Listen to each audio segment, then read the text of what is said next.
Would you mind coming with me to buy a copy of today's newspaper? Hello there. Come and see these rare and precious curios. Listen, let me tell you how it is.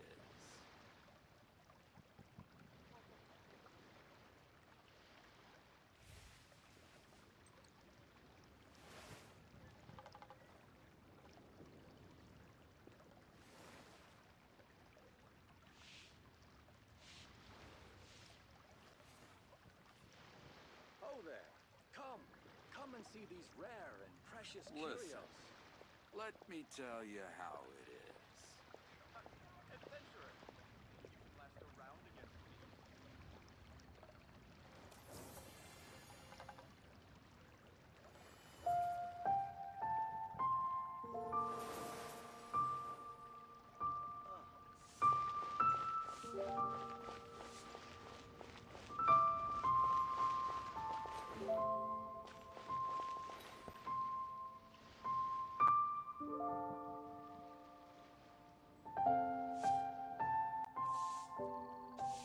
Real tigerfish.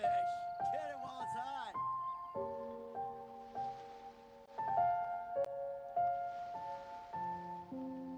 Ah, now there's an idea. Oh, just a moment, please. I need to jot this down.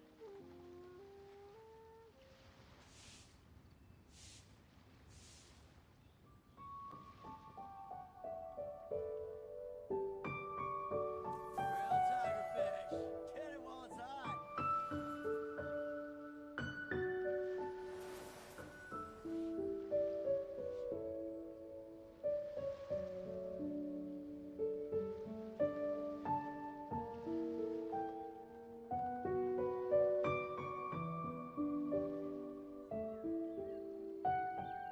Many ladies in the court of Fontaine like to spray their perfume onto a delicate lace fan, allowing them to generate a pleasant fragrance with each flick of the wrist. It's quite an ingenious method.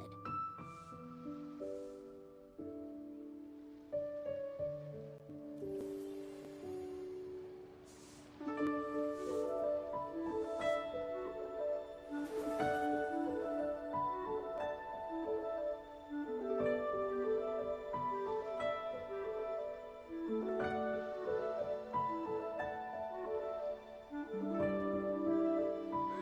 tigerfish. Get it while it's hot. Oh, what should I try this time?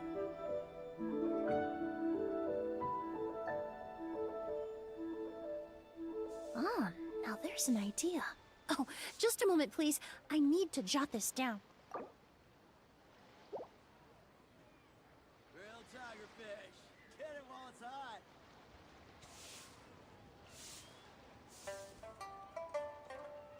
Oh, what should I try this time? Real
tigerfish. Get it while it's hot. Real tigerfish. Get it while it's hot. Real tigerfish. Get it while it's hot.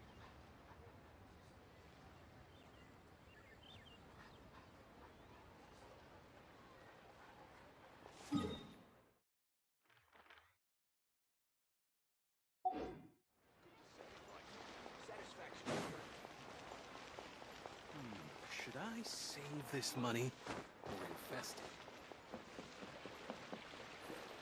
Ad Astra.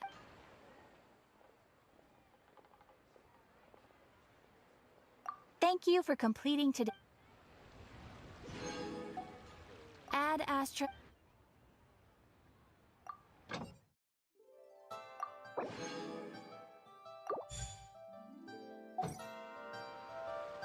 Ad Astra Abyssosk. Welcome.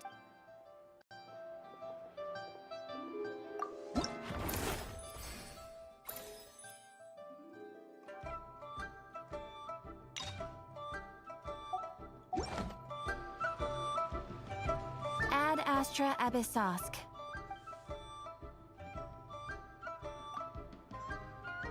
Ah, traveler. You have come at just the right time. I have something for you.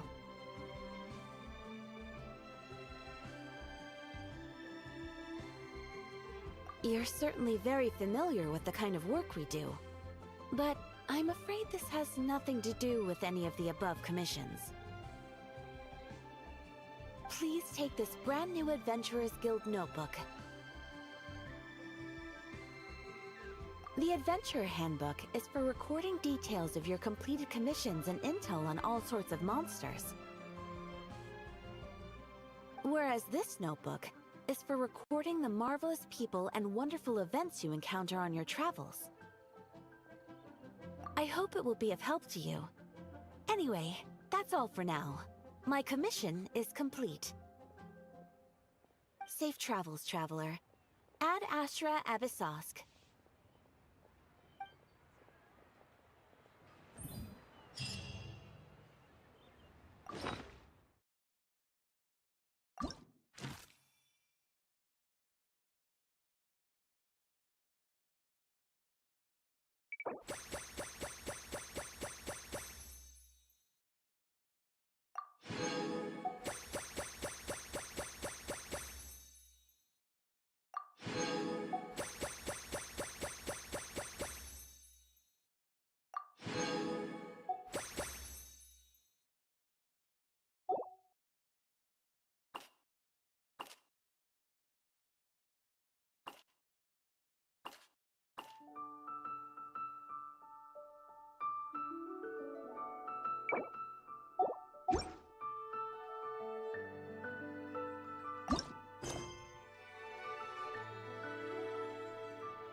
Another bad one? No, let me try again. Talk to the Electro Archon whenever you are troubled. Many ladies in the court of Fontaine like to spray their perfume onto a delicate lace fan, allowing them to generate a pleasant fragrance with each flick of the wrist. It's quite an ingenious method.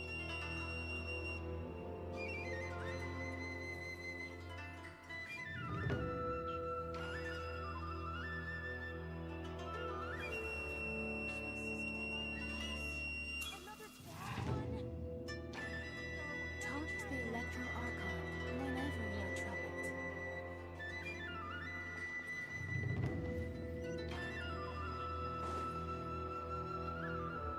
Yes, that'll do. Just a quick and simple cleanup job.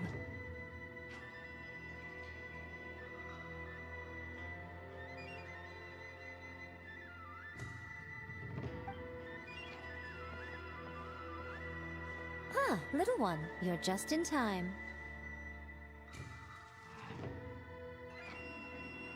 Oh, look at you. I can tell you're thinking. Oh no, she's going to send me off on some pain-in-the-neck errand again, isn't she? Don't worry. I was just going to say that we finished renovating the shrine and are preparing to roll out a brand new service.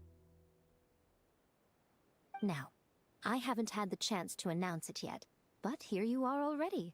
Wouldn't you agree that's good timing? See this offering box beside me? There's going to be another place to make wishes here soon. That's different. Fortune slips are about telling fortunes, whereas this is about making wishes. Now then, close your eyes, make a wish, write it down on a prayer plaque, then hang it up on this rack here, and maybe your wish will come true. Of course, but as for which wishes come true, that is up to the gods who watch over us all. Powerless Guji that I am, I can only help you in mortal matters.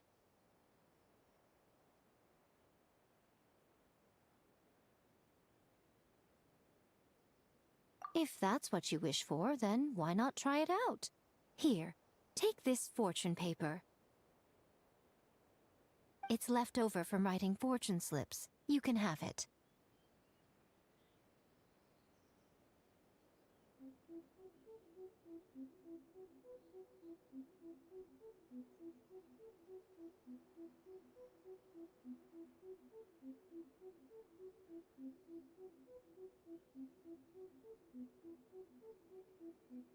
Try writing your wish there.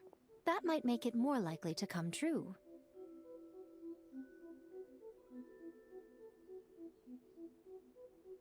When have I ever lied to you? Hurry up now, little one. It's time to make your wish. Remember to write your wish on the fortune paper, then stick it to the prayer plaque and hang it on the rack.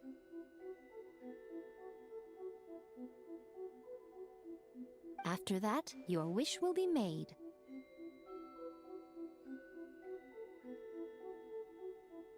Yes, nice and solemn. Very good.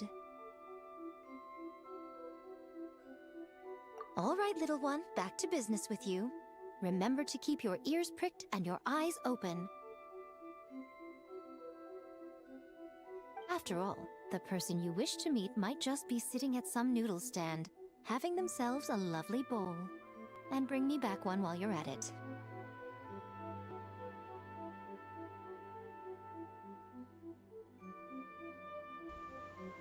Hello, hello, hello.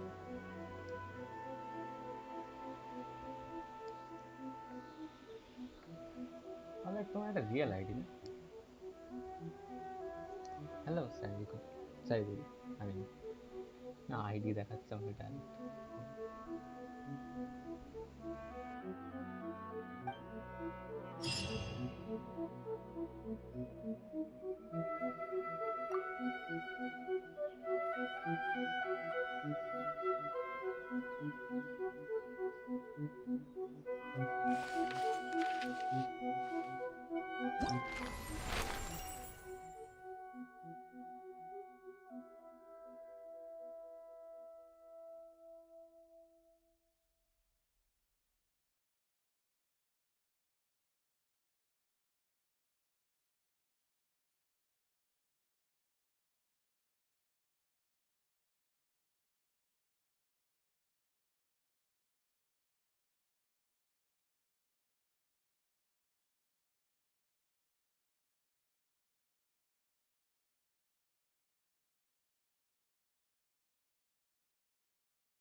Would you mind coming with me to buy a copy of today's newspaper?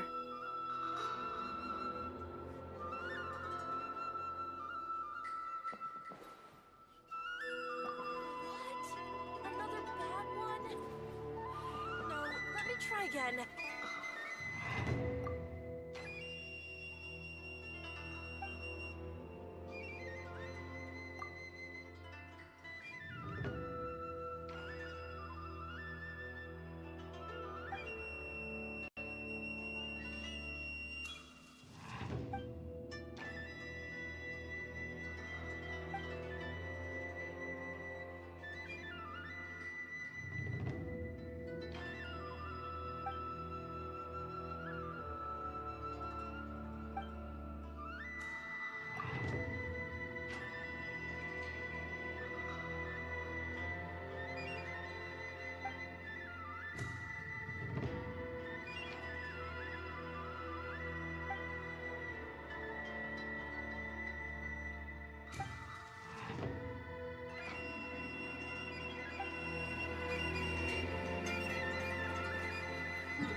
Let's do this.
at it. The octopus is smiling.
Gotta think of a way to save Konda Village.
I've gotta think of a way to save Konda Village.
I've gotta think of a way to save Konda Village.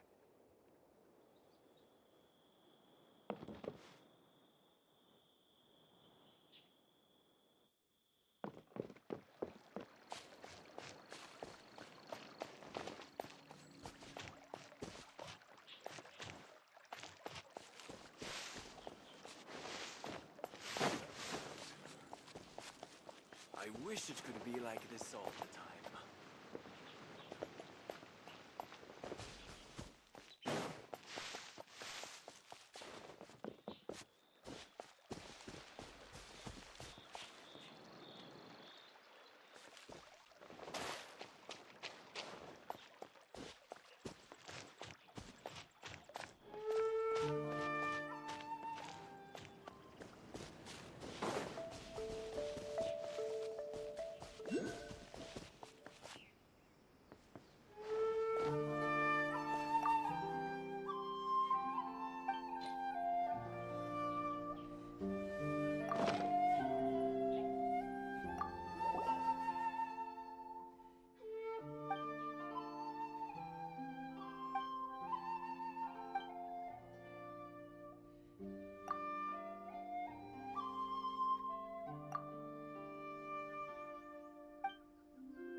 I've gotta think of a way to save Konda.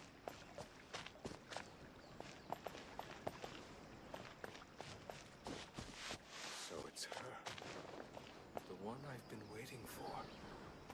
Is her.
Let's get down to business.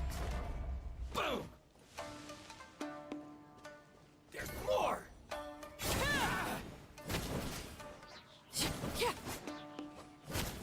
To the very finally,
Split the bamboo in the morning, dry it till night.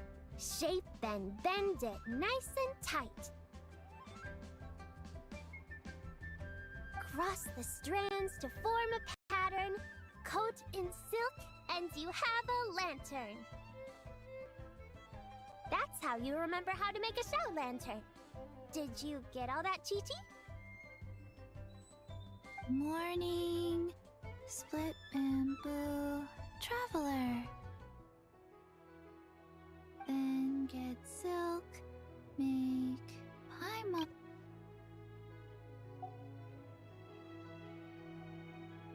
What? No, that doesn't even rhyme. Look, it's them. Hey, Yao Yao! Hey, Chi-Chi! Whoa, Traveler! Paimon, you're here! Happy Lantern Rites! What you up to? I'm teaching Chi-Chi to make Shao lanterns. It's a real test of finger dexterity, so it'll help keep her nice and loose. Yes, I do finger exercises to be a nimble zombie. Wanna try too, you two?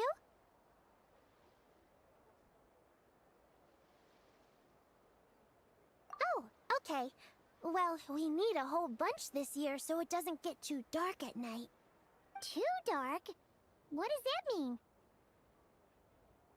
Dr. Baiju has patients who got hurt walking at night.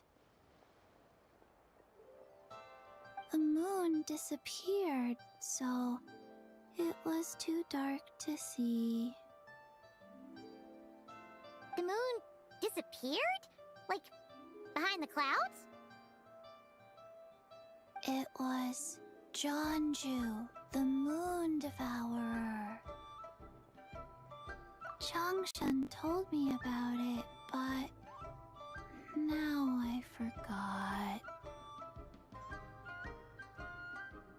It's an old myth from Chenyu Vale about a giant toad in the sky that eats the moon.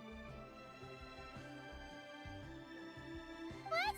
The moon gets eaten?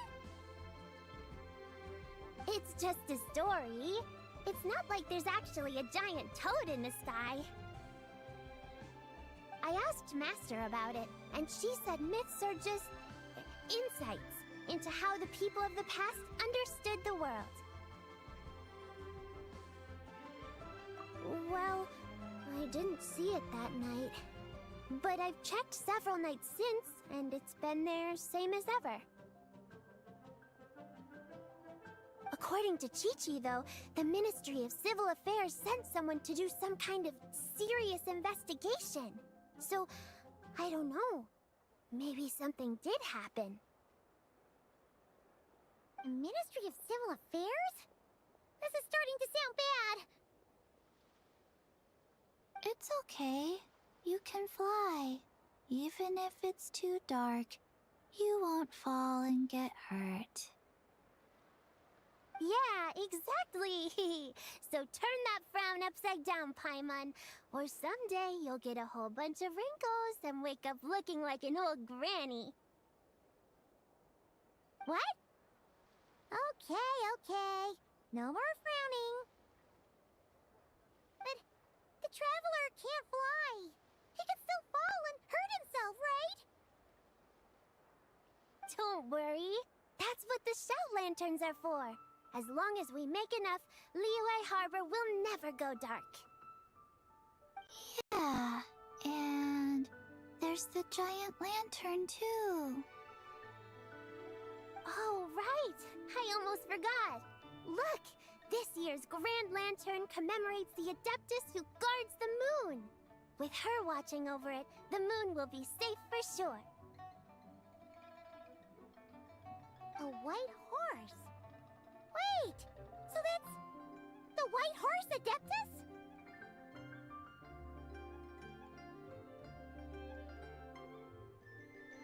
Yeah! Legend has it she used to live on the moon. So if it were ever in danger, I'm sure she wouldn't just stand by and watch. Huh! We've heard of the White Horse Adeptus before, but we never heard the part about her living on the moon. Probably because it's a folk legend from Chenyu Vale, so not a lot of people know about it. But recently, some ancient artifacts were unearthed in Liyue, and the archaeological team even found evidence of ancient people worshipping an Adeptus who lived in a palace on the moon. It's kind of like how we write wishes on Shao lanterns and release them during Lantern Rite. The White Horse Adeptus would descend from the moon in her jade carriage and grant people's wishes. Ooh! When did that happen? She sounds different from the other Adepti in Liyue. It must have been a super long time ago, because even Master barely knows anything about this Adeptus. Nope. Kinda unbelievable, right? Yanfei said the White Horse Adeptus might even be a made-up legend, just like Jonju the Moon Devourer. Yeah, a made-up horse and a made-up toad. You're mistaken, children. The White Horse Adeptus really does exist. Oh, Mr. Liu from the Baiju guest house. But how do you know that for sure?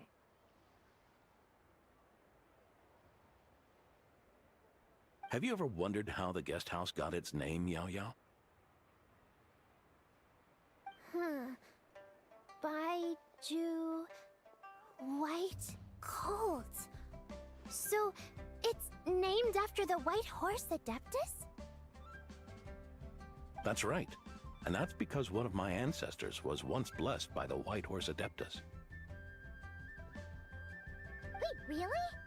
Tell us more! Tell us more! It was a long, long time ago, when this ancestor of mine was still a young girl.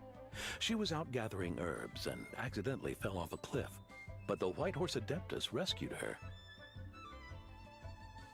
Oh, that's it? Paimon was expecting something a bit more... special? We've heard a whole bunch of stories like that before. Patience, young one. Let me finish. After the White Horse Adeptus saved my ancestor, she told her a story about the moon and the ancient kingdom of Langan. My ancestor was so captivated that she completely lost track of time. So much so, in fact, that when she returned to her village, she found nothing but a desolate ruin in its place. It was as if, without her knowledge, countless years had passed in the mortal world. Huh? The most extraordinary part of all is that it turned out to be a dream. When she woke up, she found herself at the bottom of the cliff, right where she had fallen. Other than her medicine basket, now filled to the brim with rare herbs, it was as if nothing had happened, until out of nowhere, a horse's whinny echoed through the air, and when she looked up, she saw a pristine white horse leaping over the cliff. A white horse leaping over the cliff? Wow, that sure is a crazy story. But now, it's starting to sound a bit too far-fetched. Another skeptic. You sound just like my son. But I know it's true. Ancestral records don't lie. Wait, so your son doesn't believe it happened? Don't get me started. Not believing is one thing, but he even wants to change the name of our guest house. It's a disgrace, I tell you, a disgrace. Well, it was getting about time for him to take over the guest house. And what's the first thing he does? Starts going on about how the name doesn't attract enough customers and how we're losing business to Wangshu Inn. Can you believe that? As if Baiju Guest House and Wangshu Inn aren't miles apart from each other. Oh, what about something like the Geo Lord's Rest? Paimon bets that would get people through the doors. Geo Lord's Rest. I like that one. This isn't about getting people through the doors. This is about disrespecting our ancestors. Oh, White Horse Adeptus, my wish is this. Let your divine power be known. Teach my foolish son the error of his ways. Paimon wants to learn more about this Adeptus. Hey, maybe we should ask Zhang Li. Good idea! Mr. Zhang Li is super knowledgeable. He can answer questions even Master has no clue about. Yeah, we just saw him having tea at third round knockout. Alright, then that's our next stop. Chi-Chi and I are gonna keep making Shao lanterns. Careful on the road. Goodbye, Paimon. Goodbye, traveler.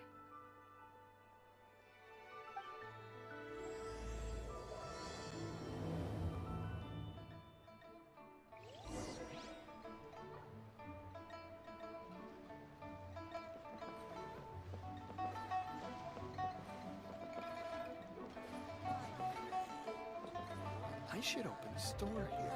So lively. This is how a festival should be.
Precious curios.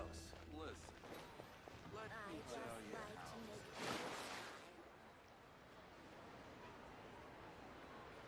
Oh, oh?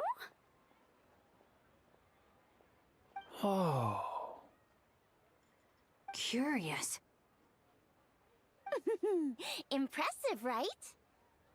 What's with all the commotion over here? Oh, Traveler and Paimon! Perfect timing! I have something amazing to show you! What is it? Huh? What the? Heart of the Moon is blacked out! Was it really eaten by a giant toad? Huh. I didn't expect you to know the story of Jonju the Moon Devourer, Paimon. Don't underestimate Paimon. She learned a whole bunch of things in Sumeru. But Jonju the Moon Devourer is a Liyue legend. Well, knowledge knows no borders, so... there. You're right about that, Paimon. But this dark circle doesn't look anything like a toad to me. A toad's egg, maybe? But that's about it.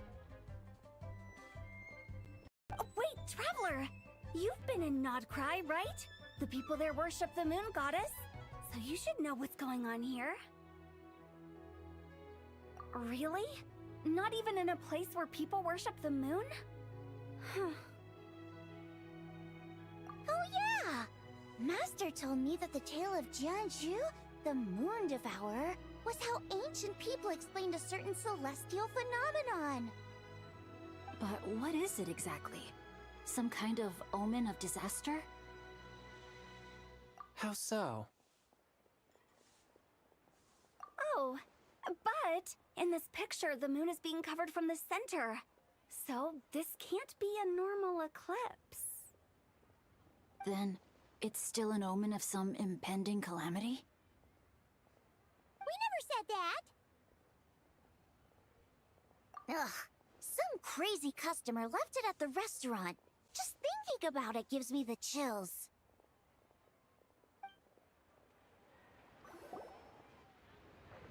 Attention, everyone! As the auspicious festival season approaches, I have an announcement to make. I, Lu Xiong, am on the verge of becoming one of the most renowned archaeologists in all of Liyue Harbor. No, scratch that, in all of Teyvat. Even though I never trained at a prestigious academy, I've still managed to dig up tons of treasures. And I understand practically a whole dictionary's worth of big words, too. Like my pops always says, no pain, no gain. And I haven't had it easy, that's for sure. So, it's definitely my turn to make a name for myself. What's the deal with her? No idea. Maybe she ate a bad batch of perch too? What? You don't believe me? I'm telling you, I dug up treasures from the ancient nation of Longan. I even got a picture of Jeonju devouring the moon. Longan? Jeonju? What is she even talking about? Sounds like she's a few perches short of a stew, if you know what I mean. So what if blackback perch stew is my favorite? Stop talking about me like I'm not here. Whoa, what are you doing? You're just a stupid, ignorant man, and I'm gonna kill you. Young lady, you need to calm down. What? So you're looking down on me now too? How about I take you both out then? How does that sound? This is a place for dining. If you wish to take me out, you'll have to do it elsewhere. Don't act like you're better than me. Do you know who I am? I'm about to be the most famous archaeologist in all of Liyue. No, to that! Show me some respect. It's respect you want? Very well. For the sake of the other customers, we'll do this your way.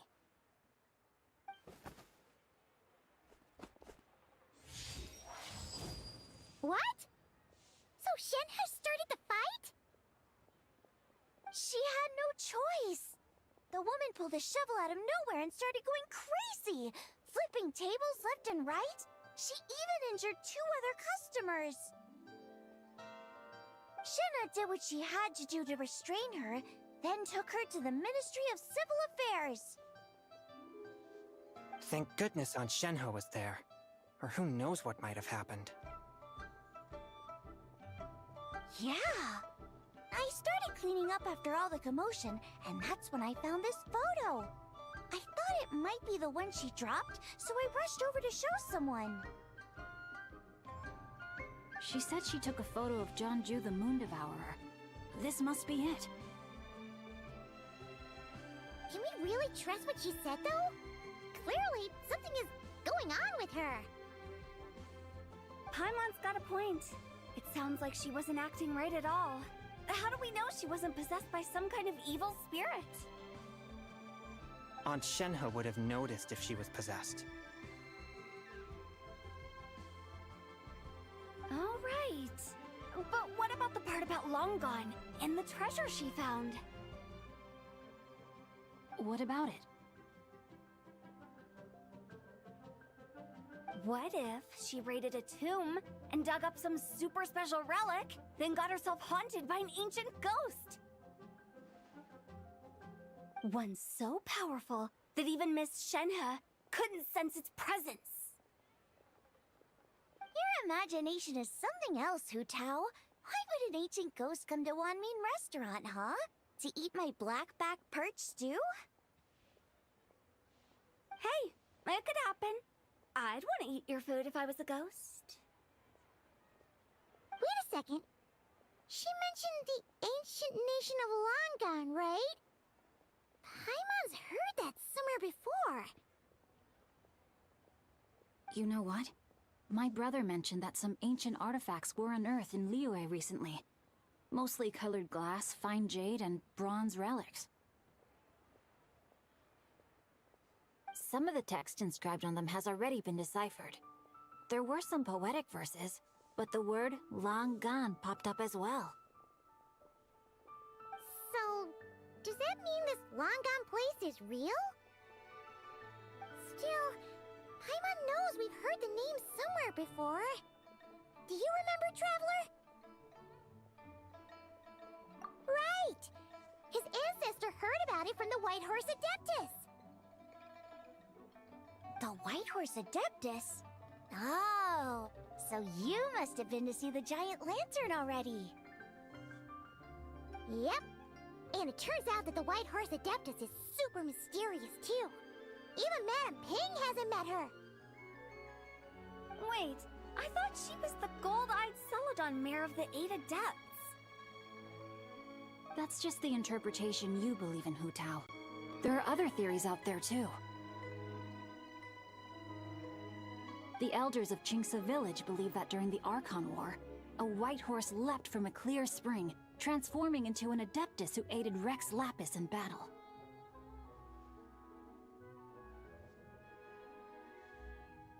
In Chenyu Vale, some of the tribes take her to be the daughter of time and trace her deeds to an even earlier era. Yet in other ancient texts, including the relics I just mentioned, she appears as an emissary who listens to mortal wishes, bestowing the blessings of the heavens and moon upon the mortal realm.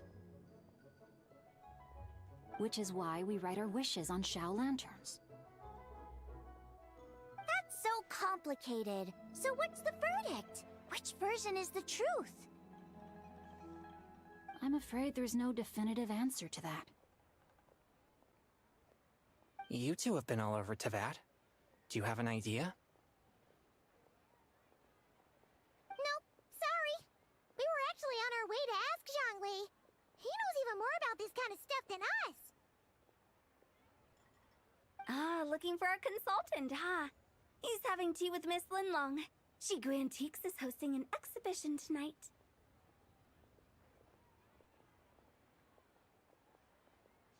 An exhibition? For what? All those antiques Sing just mentioned. So if you head to the big ship docked in the harbor tonight, I'm sure you'll find him. So, where to next? How about we go to the Ministry of Civil Affairs to ask about the White Horse Adeptus?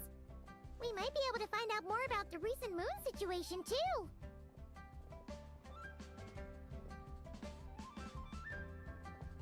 If you're heading to the Ministry of Civil Affairs, could you give them this picture for me?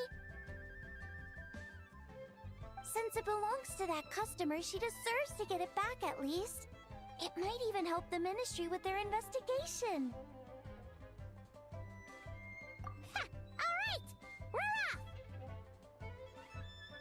Oh wait! I almost forgot! Happy Lantern Rite! Come have a meal with us when you're free. We'll be there, or we'll be... square.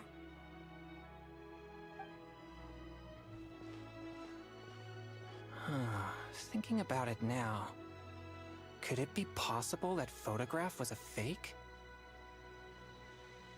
A fake? You mean like the customer fabricated it to gain academic recognition? Nice one, Chongyun. I never even thought of it like that. How about we go check out that place tonight? I know exactly where it is. All right. I'll get scolded if I get home too late. Live a little, Singcho. You act like this is a first for you. Worst comes to worst, we'll get Xiangling to cook you something delicious, okay? Well, when you put it like that, I suppose it's worth the risk. You were just waiting for the promise of free food, weren't you?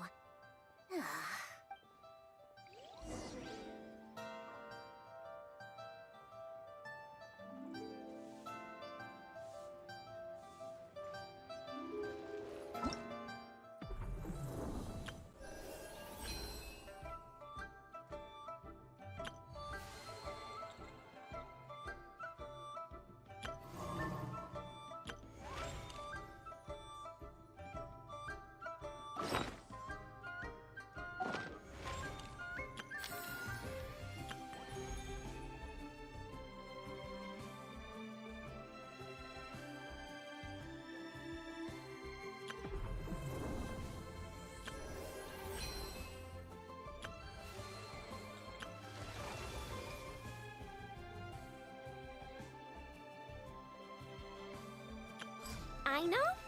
Present.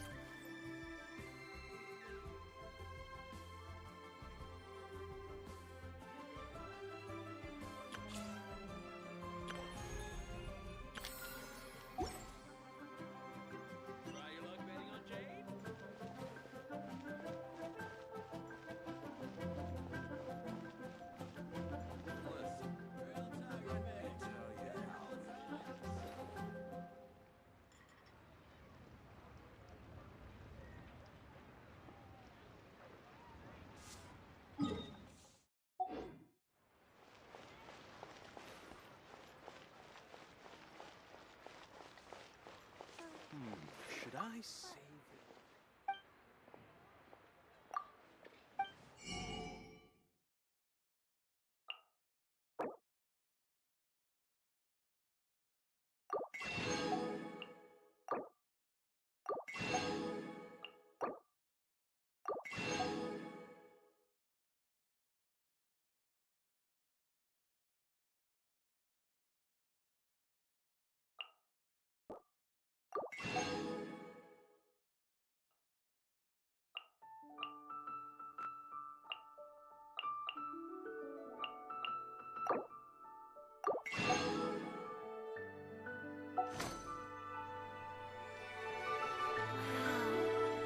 Leo's really got a lot going Cheap and for it. tasty chop suey!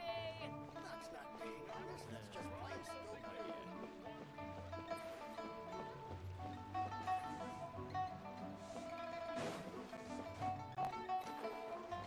Yeah.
Try your luck betting on Jade? I want a new toy.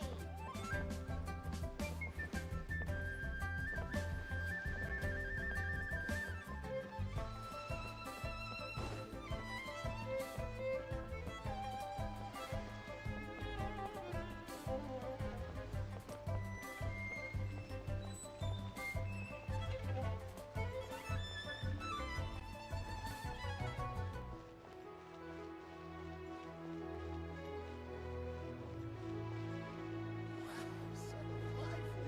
This is how a festival should be.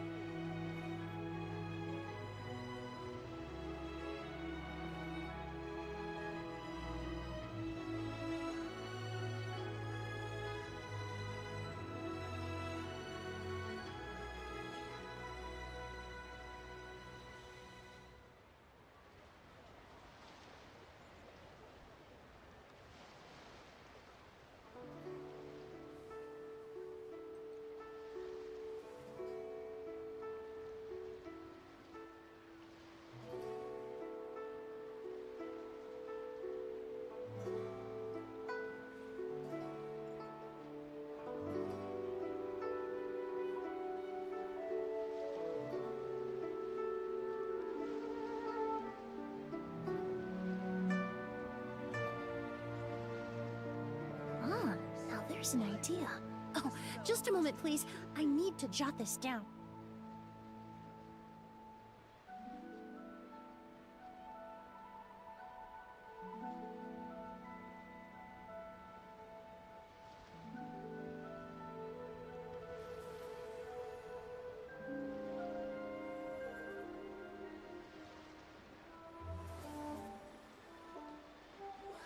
So lively.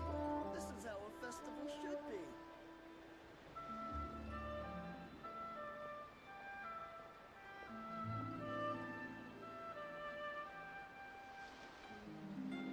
Many ladies in the court of Fontaine like to spray their perfume onto a delicate lace fan, allowing them to generate a pleasant fragrance with each flick of the wrist. It's quite an ingenious method.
Would you mind coming with me to buy a copy of today's newspaper?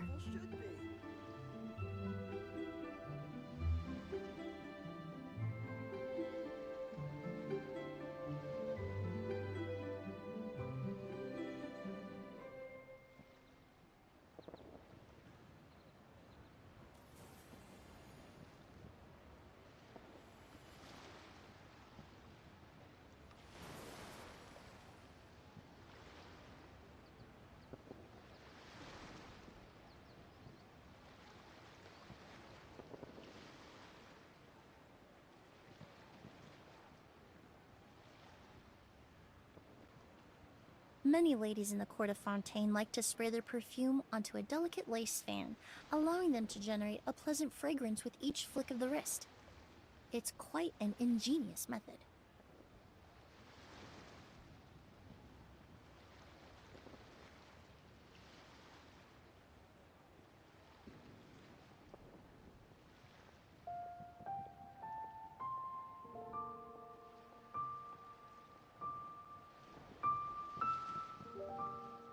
Wow, so lively!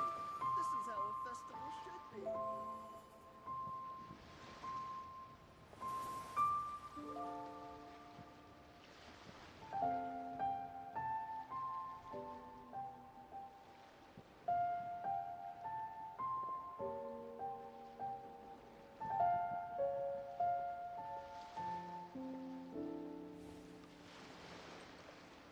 Wow, so lively!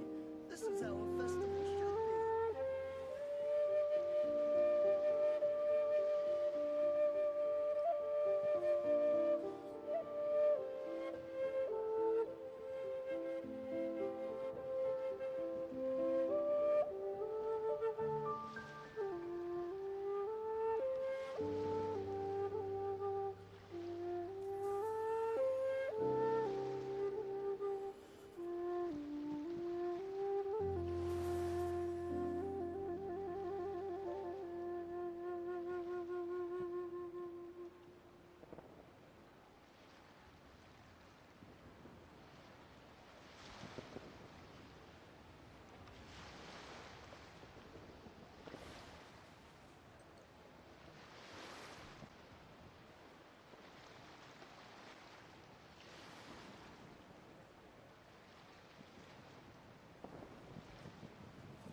So lively! This is how a festival should be.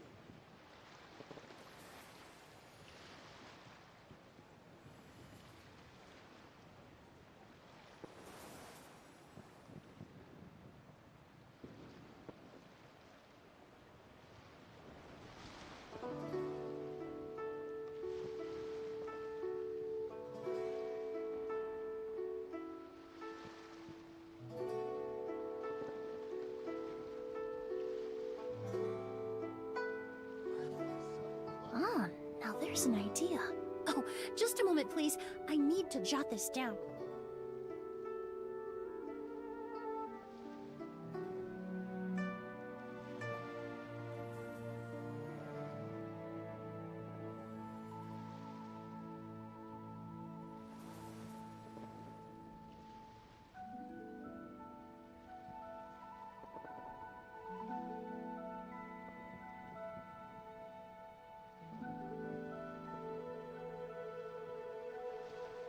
Many ladies in the court of Fontaine like to spray their perfume onto a delicate lace fan, allowing them to generate a pleasant fragrance with each flick of the wrist.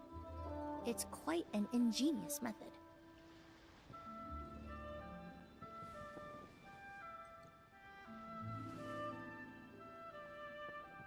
Wow, so lively!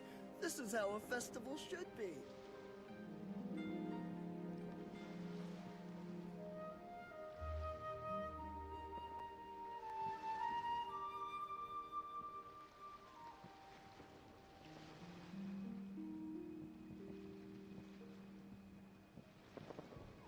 Would you mind coming with me to buy a copy of today's newspaper?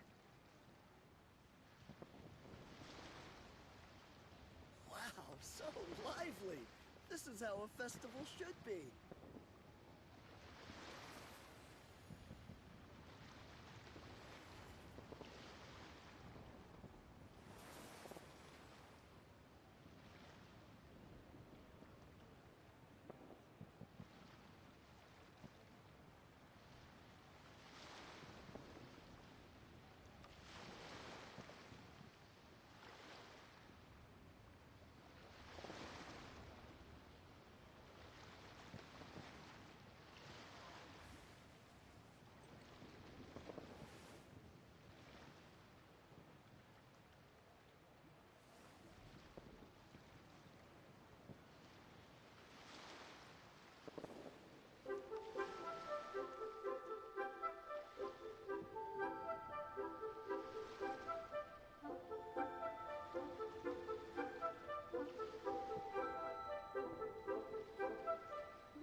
Ah, now there's an idea.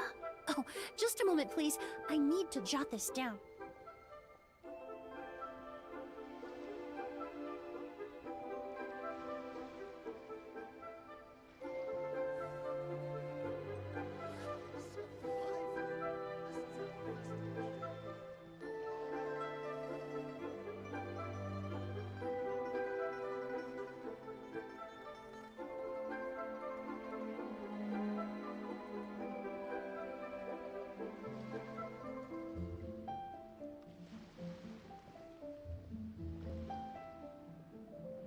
Many ladies in the court of Fontaine like to spray their perfume onto a delicate lace fan, allowing them to generate a pleasant fragrance with each flick of the wrist. It's quite an ingenious method.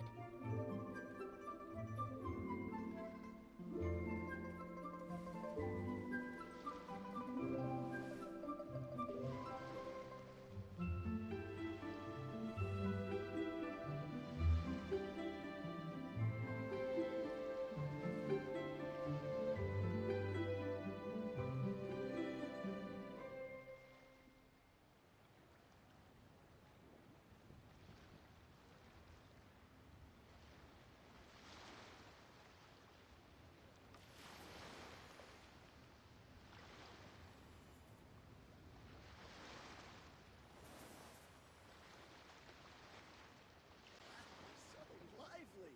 This is how a festival should be.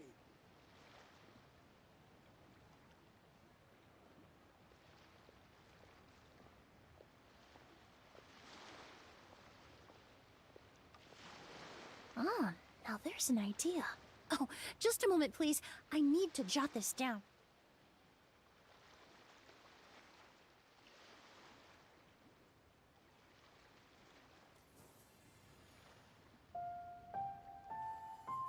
Wow, so lively! This is how a festival should be.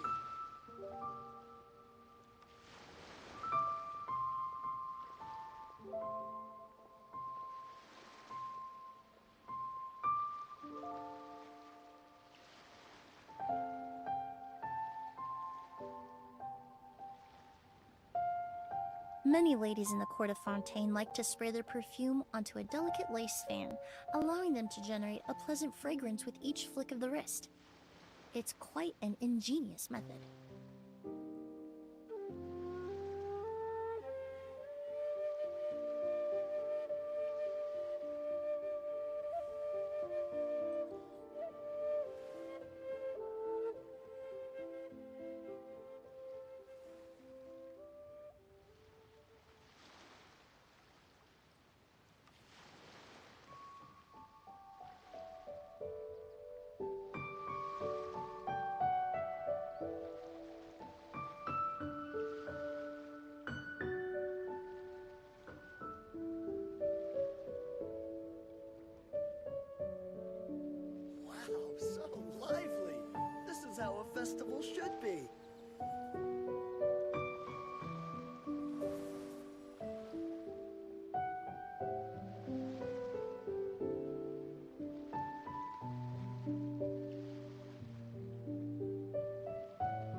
There's an idea. Oh, just a moment, please. I need to jot this down.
Would you mind coming with me to buy a copy of today's newspaper?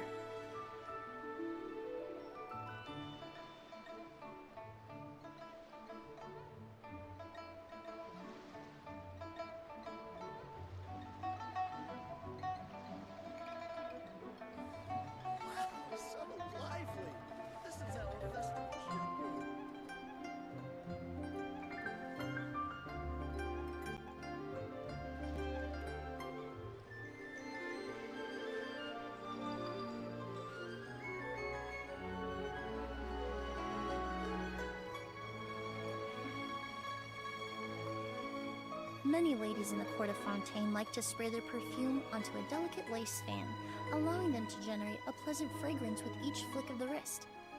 It's quite an ingenious method.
Here's an idea.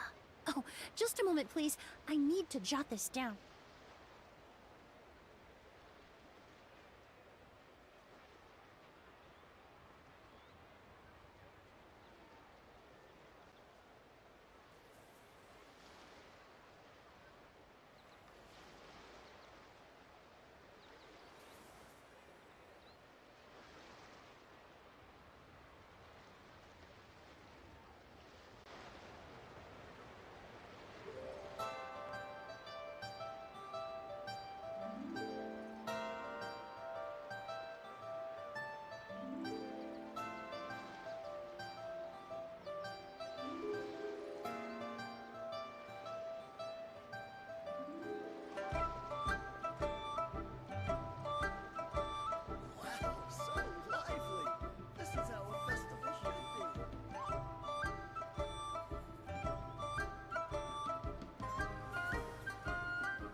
Would you mind coming with me to buy a copy of today's newspaper?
Lively!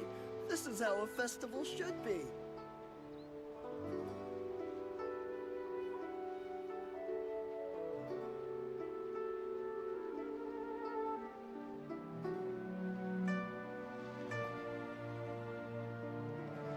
Many ladies in the court of Fontaine like to spray their perfume onto a delicate lace fan, allowing them to generate a pleasant fragrance with each flick of the wrist. It's quite an ingenious method. Wow, so lively! This is how a festival should be.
Wow, so lively! This is how a festival should be.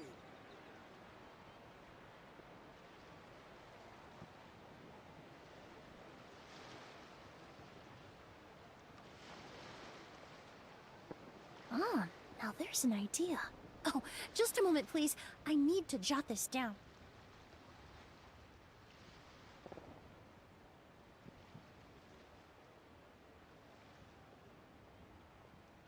Wow, so lively!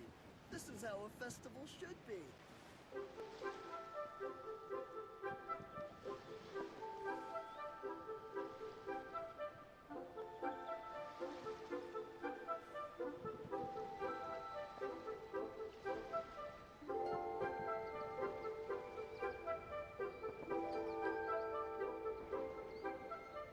Many ladies in the court of Fontaine like to spray their perfume onto a delicate lace fan, allowing them to generate a pleasant fragrance with each flick of the wrist.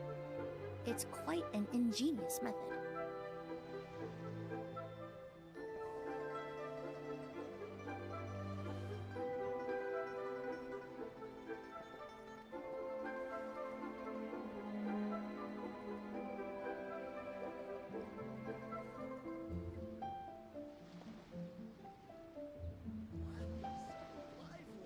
This is how a festival should be. Reconstitute!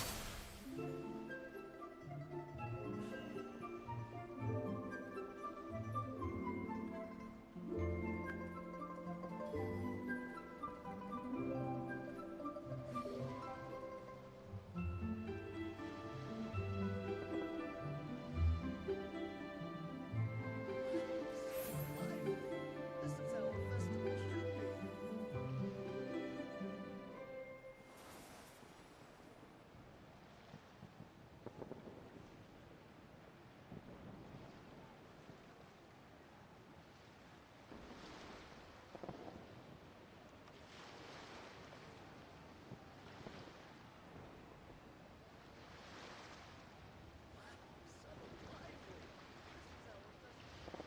Ah, now there's an idea. Oh, just a moment, please. I need to jot this down.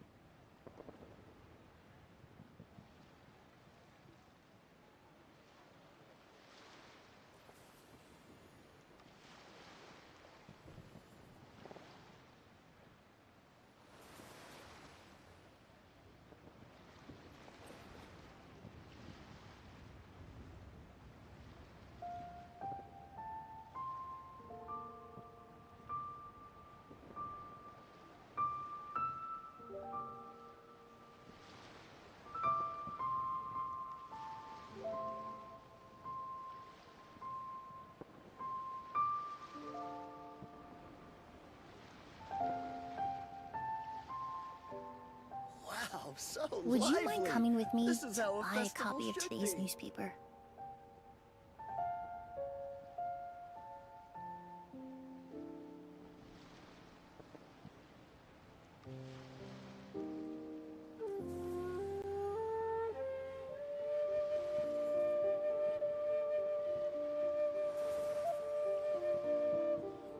Wow, so lively! This is how a festival should be.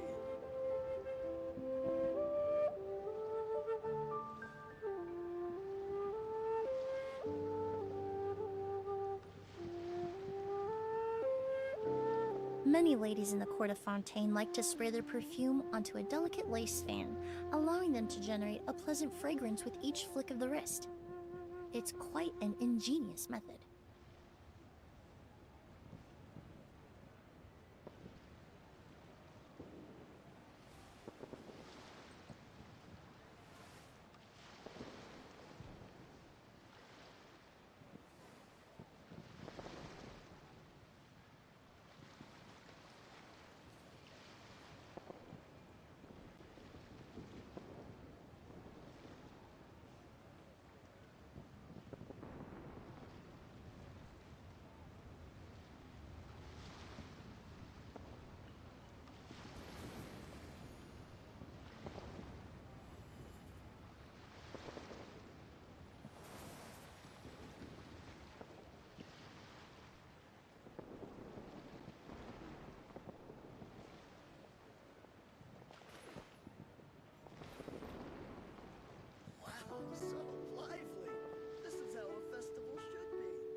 there's an idea. Oh, just a moment, please. I need to jot this down.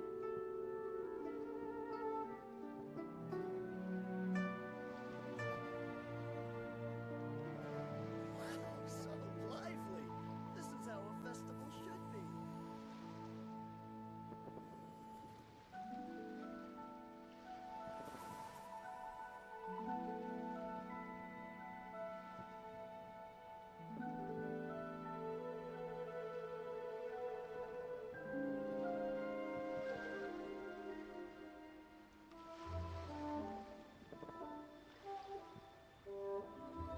Many ladies in the court of Fontaine like to spray their perfume onto a delicate lace fan, allowing them to generate a pleasant fragrance with each flick of the wrist. It's quite an ingenious method.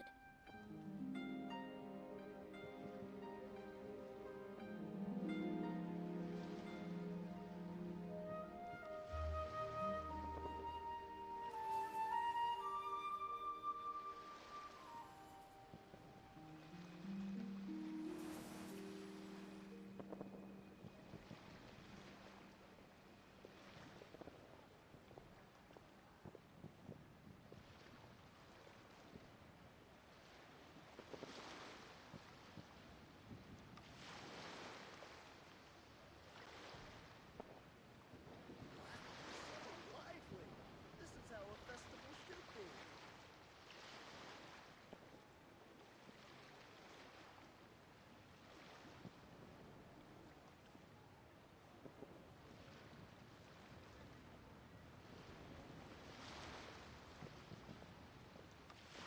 Ah, now there's an idea. Oh, just a moment, please. I need to jot this down. Wow, so lively. This is how a festival should be.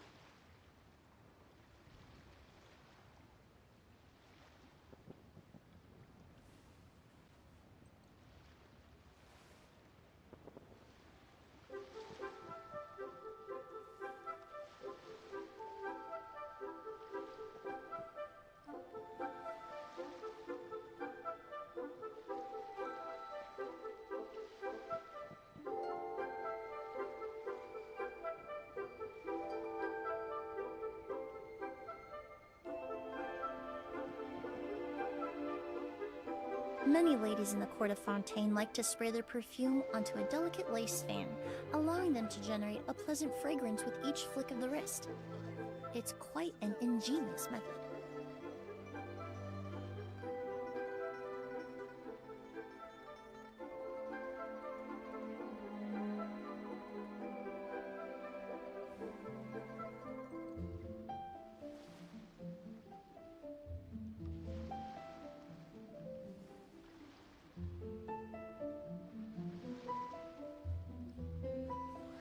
So lively.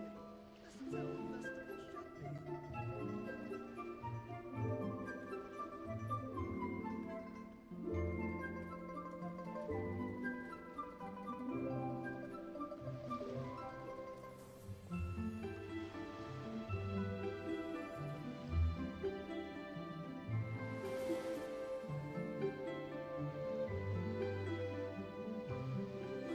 So lively.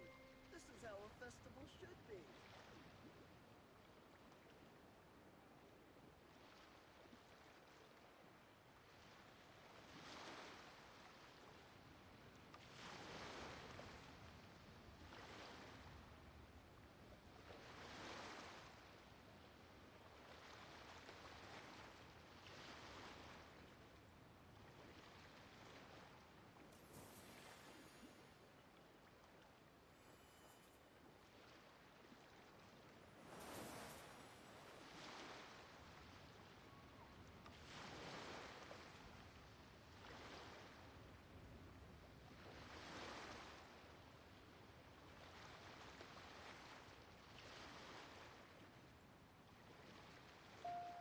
Wow, so lively.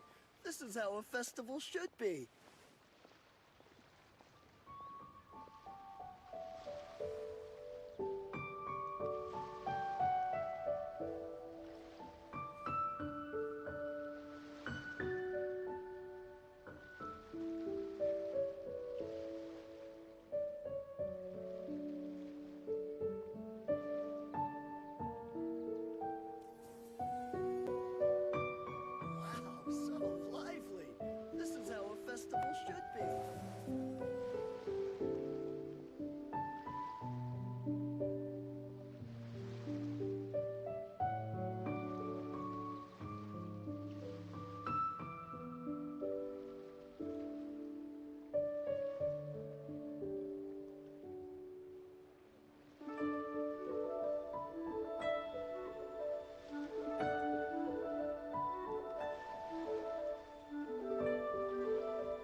There's an idea.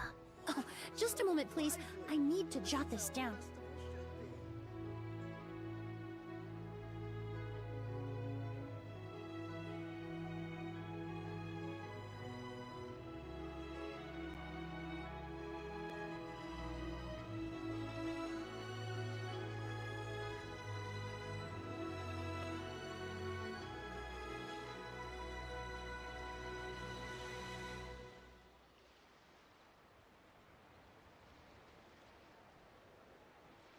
Many ladies in the court of Fontaine like to spray their perfume onto a delicate lace fan, allowing them to generate a pleasant fragrance with each flick of the wrist.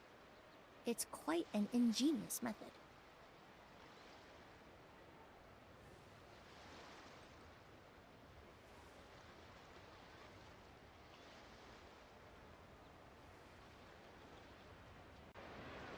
Wow, so lively! This is how a festival should be.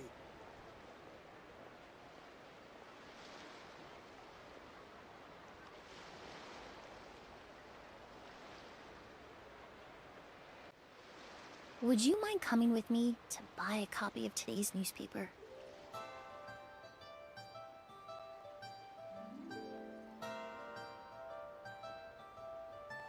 So lively! This is how a festival should be.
Wow, so lively!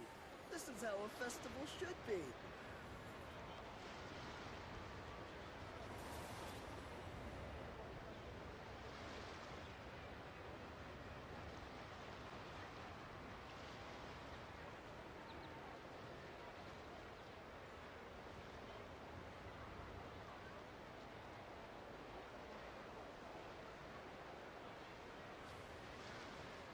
Wow, so lively!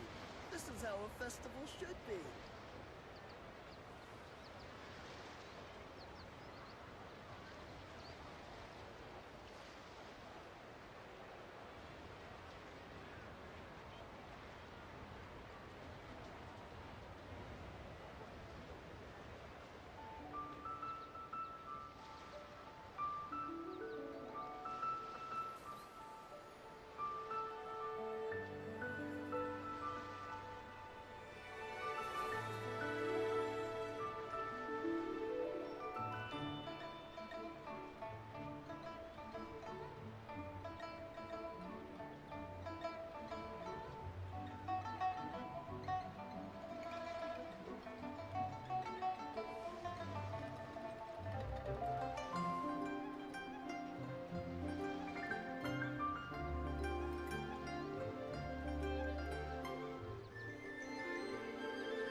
Many ladies in the court of Fontaine like to spray their perfume onto a delicate lace fan, allowing them to generate a pleasant fragrance with each flick of the wrist. It's quite an ingenious method.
Now there's an idea.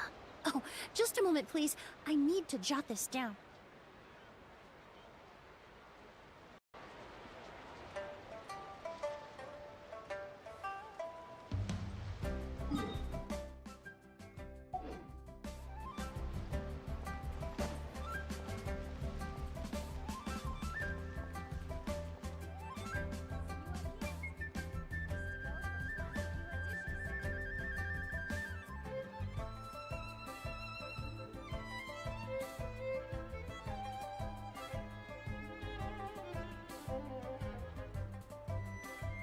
New year always brings new perspectives.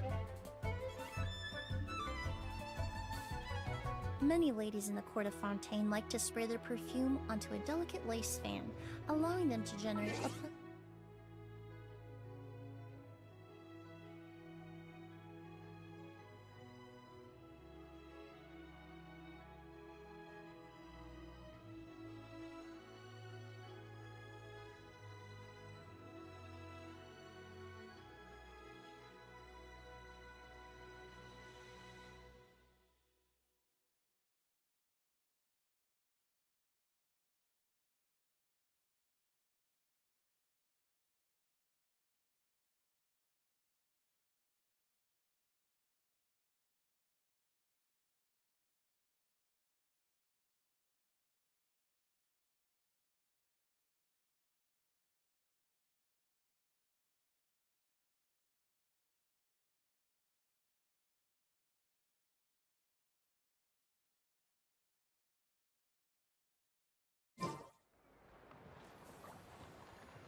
Senua Kiosk. Place to go for Kalatsukiwa dishes.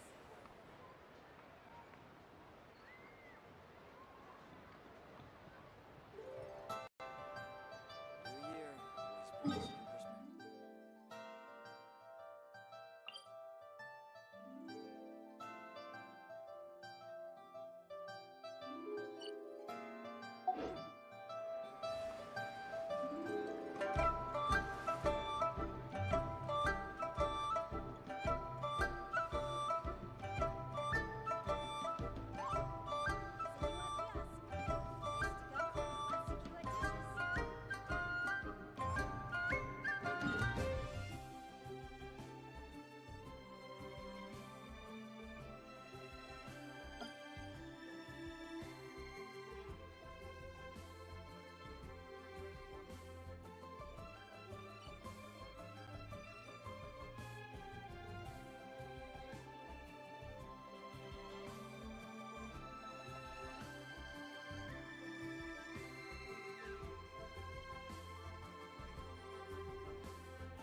Would you mind coming with me to buy a copy of today's newspaper?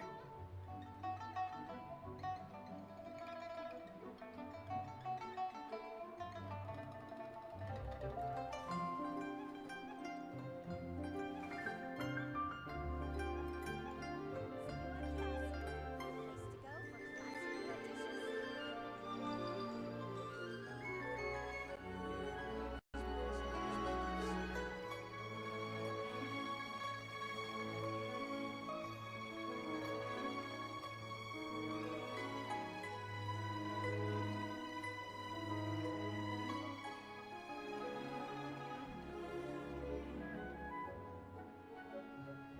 Many ladies in the court of Fontaine like to spray their perfume onto a delicate lace fan, allowing them to generate a pleasant fragrance with each flick of the wrist.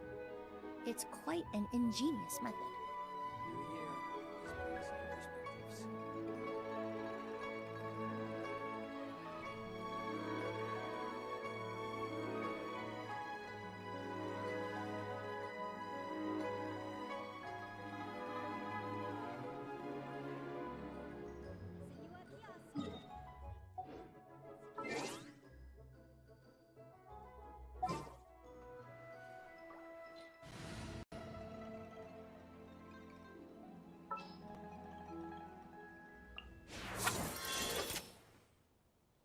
Need to hire a duelist?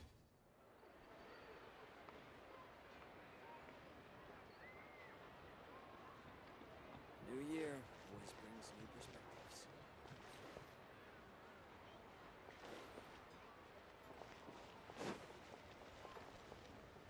I wonder if she can see the kites here from Jinsa village.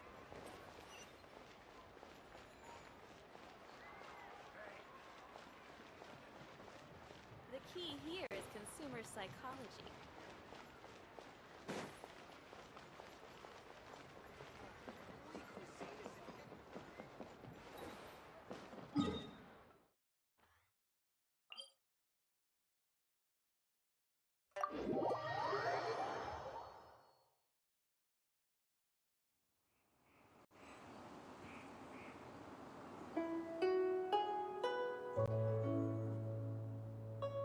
Would you mind coming with me to buy a copy of today's newspaper?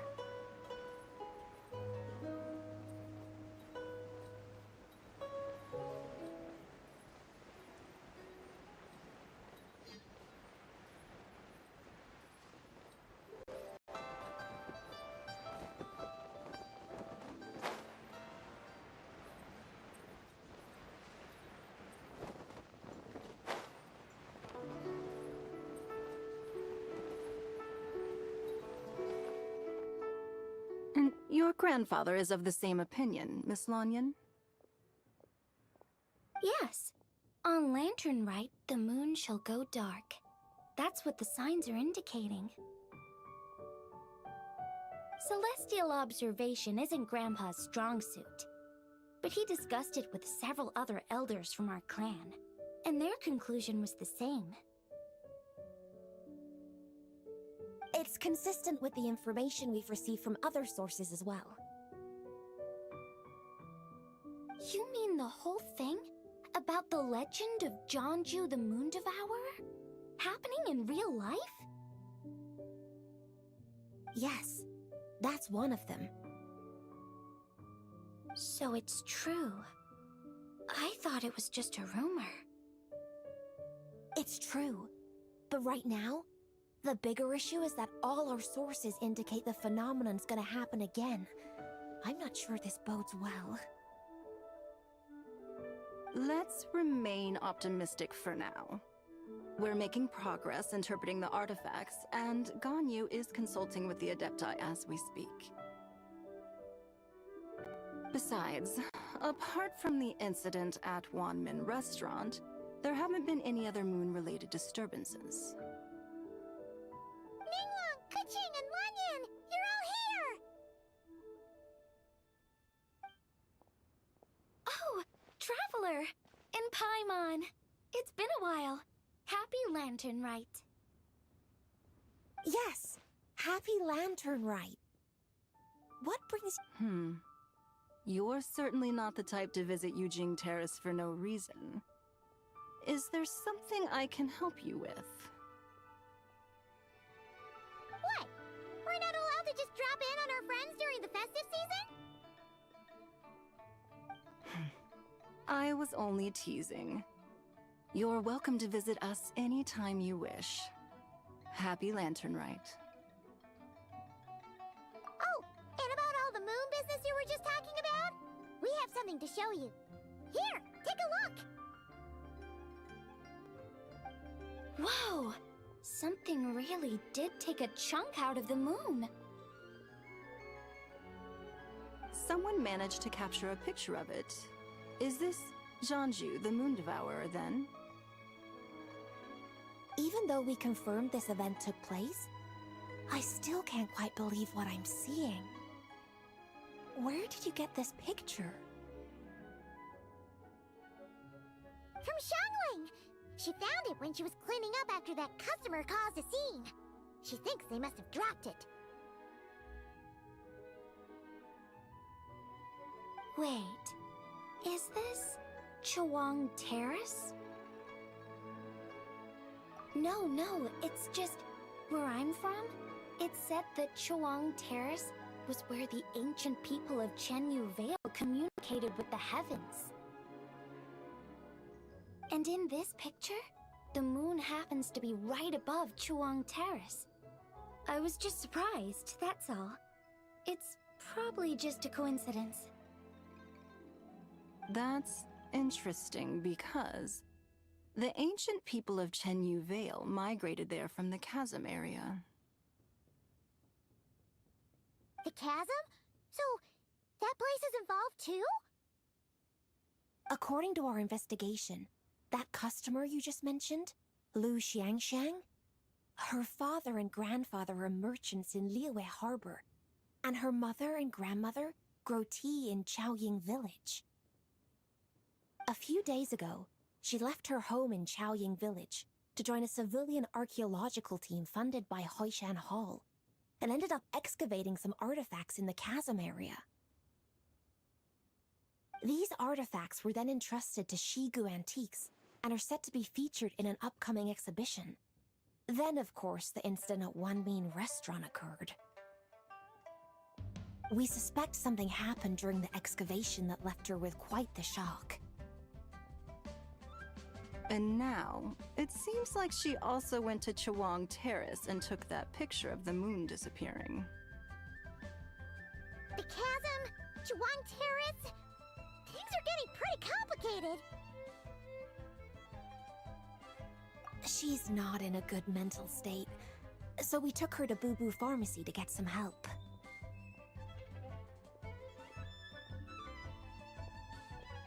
Why don't you come with me to check up on her? At this point, you seem invested in this case too. Then let's head there now.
Oh, wonderful. Another flower is blooming.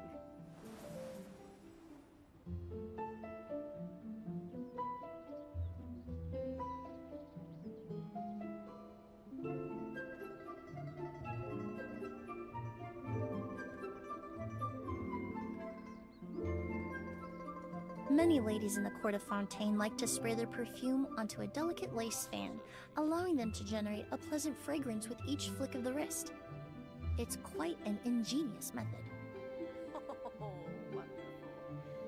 Another flower is blooming.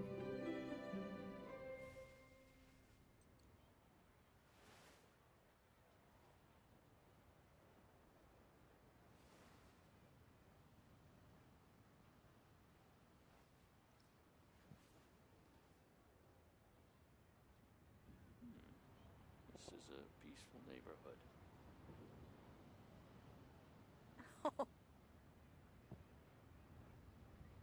Would you mind coming?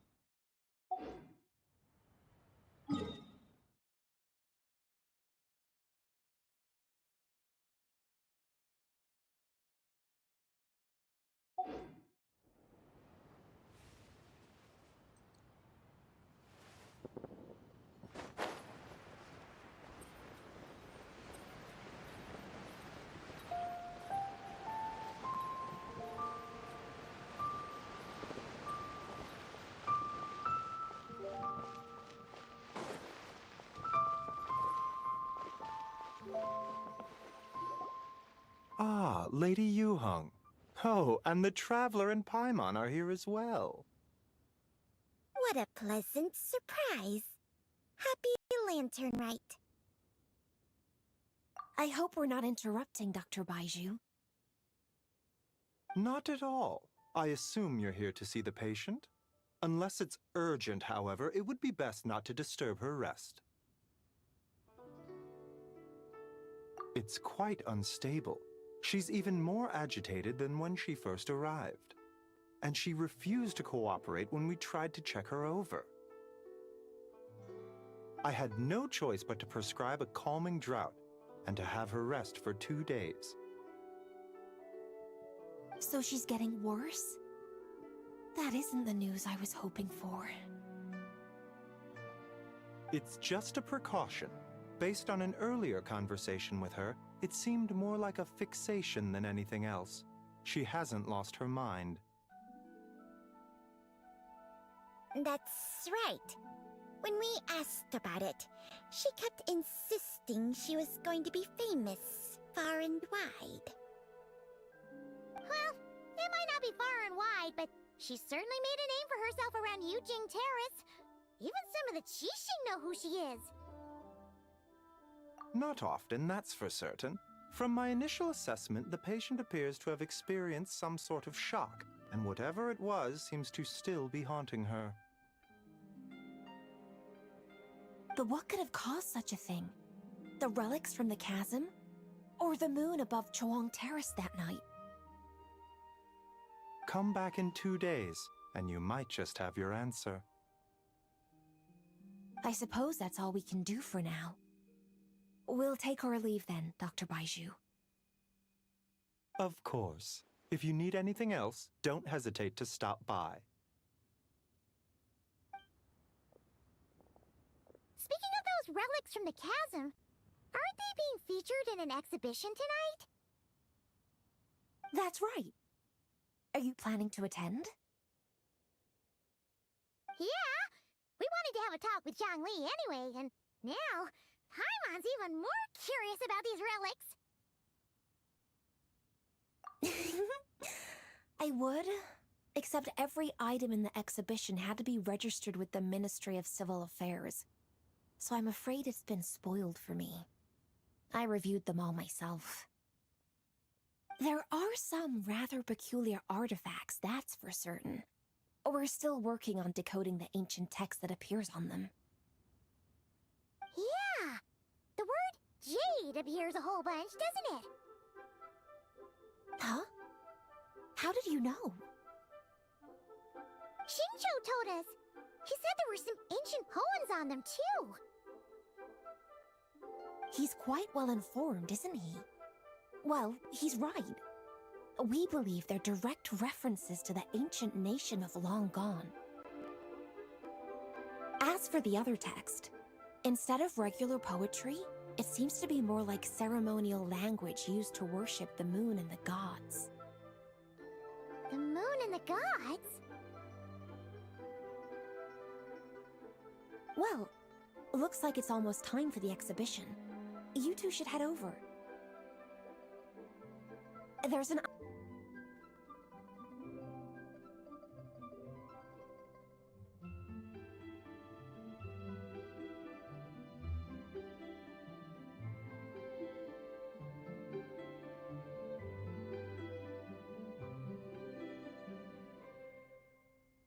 As far as I know, it's been a long-time goal of hers to hold a cultural exhibition of this scale, where people can learn all sorts of information about the past. Guess we're in for a real treat tonight, then. Yes, have a great time. There's still more artifact decoding work I need to finish, so we'll have to part ways here. After seeing the picture you brought, there's a few ideas I'd like to follow up on. You're hard at work even during festival season? Huh! You haven't changed one bit, Ka-ching. I'm simply fulfilling the responsibilities of my position. That's all. All right, I should get going. See you later.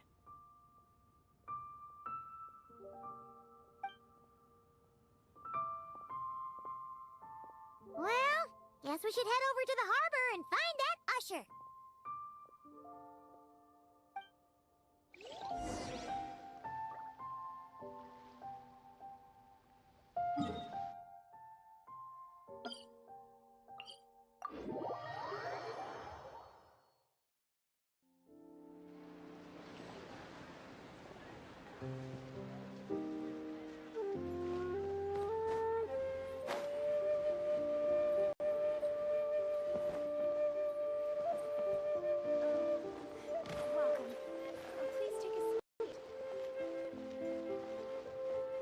You can't beat the atmosphere here at Newbie.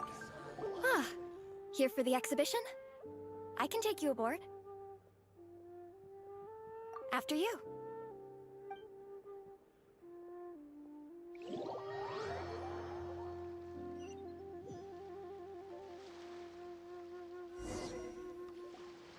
Whoa! Look at all the antiques on this ship! It's almost too much to take in!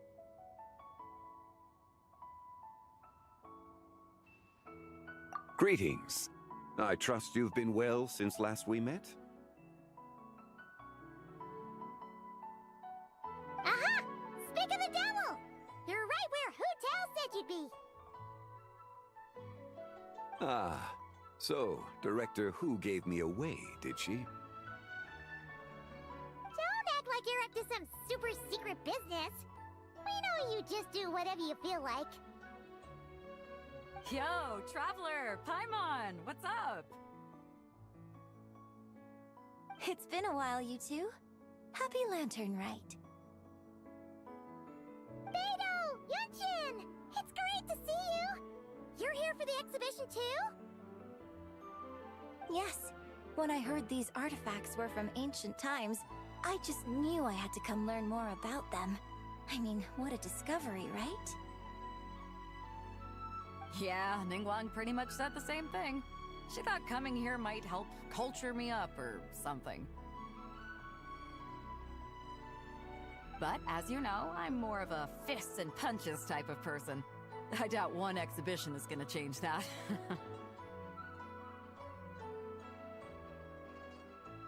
You're too modest, Captain. You're the leader of the Crux fleet. That takes far more skill than just fists and punches. Plus, at the end of the day, you still decided to come, even though you didn't have to listen to Ningguang. Well, she's the Tianquan. If she can't even get an average ship captain like me to do her bidding, how's that gonna look? You sure know how to think from her perspective, huh? I guess I do. Anyway, how's everyone enjoying the exhibition? I heard that if you see something you like, you can negotiate the price with the owner and take it home. Wait, so we can buy this stuff? Indeed. Although Shigu Antiques is hosting this exhibition, many of the items come from private collectors. As long as both parties reach an agreement, you can make an offer of mora or an equivalent trade. Well, shall we continue our conversation as we look around? Let's go! I'm super curious about all this stuff.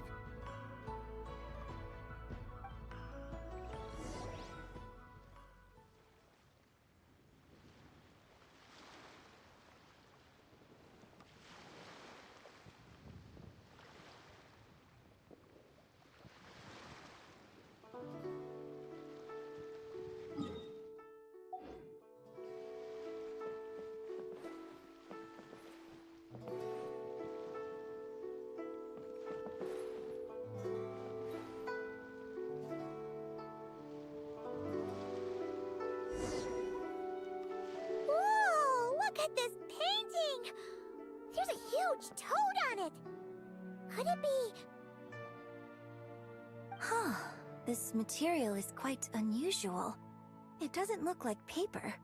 More like silk, or some other kind of fabric. Yeah, I was thinking the same thing. Well spotted. This is a painting of Janju, the Moon Devourer, made primarily with mulberry silk. Such craftsmanship is rarely seen in modern-day Liyue. Ha! Janju the Moon Devourer! Paimon knew it! That toad made it super obvious. What's that? A new dish at Wanmin restaurant? No! It's a kind of lunar eclipse! You heard about how the moon disappeared recently, right? Oh, yeah. You're saying a toad did that? That's what the legend says! So, nothing to do with food then. Noted. And the figure next to the toad, is that the White Horse Adeptus? From the stories I've heard, her palace lies on the moon. That would seem to be a logical assumption.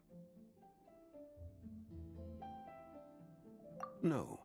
In fact, this item was discovered in Chenyu Vale, and many years ago at that. Oh! So it's from Chenyu Vale? Actually, that's not quite right. You see, this painting is primarily comprised of mineral-based pigments, such as cinnabar and azurite, which are usually found within stratified rock. This suggests its place of origin may very well have been the chasm. You could have just started with that! You're as knowledgeable as ever, Mr. Zhongli. I had only ever heard the legend of Janju the Moon Devourer, but now seeing it depicted in this painting, I wonder... If I purchased it, perhaps it could serve as inspiration for a new opera. Though I'm not quite sure who the painting belongs to right now. A splendid idea, Miss Yoon. Perhaps in lieu of mora, you could offer the lyrics to said opera as recompense. The lyrics? But to whom? Why, to me, of course. I am the owner of this painting, after all. Wait, so you're one of the private collectors of the exhibition? No wonder you knew so much about the painting! But lyrics in exchange for a precious antique? My work could never possibly be of equal value. I don't know about that. I'm not much of a scholar, but even I know your operas are in a league of their own. An astute observation, Captain Beto. In my possession, this painting is nothing but a lifeless artifact. In your hands, however, it could be transformed into a new piece of art entirely. Quite the worthy exchange, no? But I'm not sure when I'll be able to finish writing it. It certainly won't be ready this year. Allow me to be equally forthright, Miss Yoon. This silk painting is merely a copy I made of the original work. There is no need for such concern over its value. it's a fake? I had no idea you were such a skilled artist, Mr. Zhongli. I pride myself on having some knowledge of antiques, but I didn't notice anything that would point to it being a replica.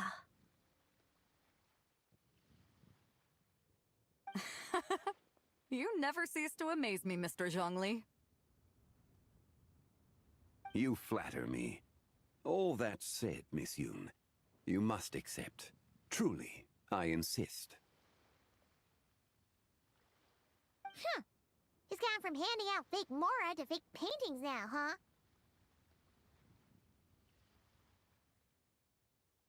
Your kindness is impossible to refuse, Mr. Zhongli. Rest assured, I'll be sure to return the favor. I shall look forward to it. Man, that was quite the find. Huh. I should buy something too, if only so I can show it off to Ningguang. Let's keep going and see what we can find.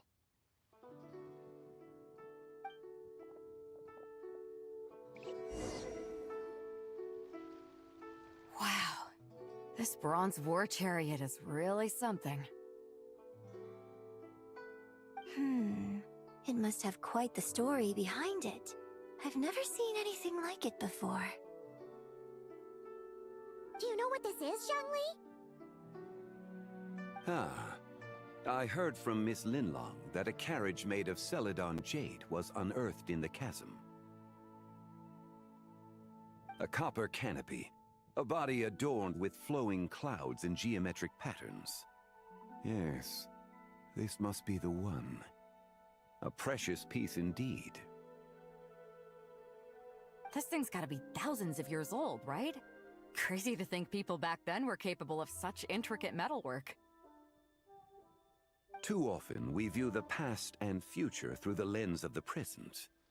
Objects that fascinated us as children seem crude later in life. And that's only after a few decades or so of separation. If one were to stretch time across hundreds or thousands of years, one might discover that time is not always a force that pushes things forward. It would seem the people of that era managed to create a remarkable civilization in their own right. Makes me want to get my hands on this even more. Ningguang's gonna be so jealous, don't you think? Ah, has this war chariot caught your eye, Captain Beto?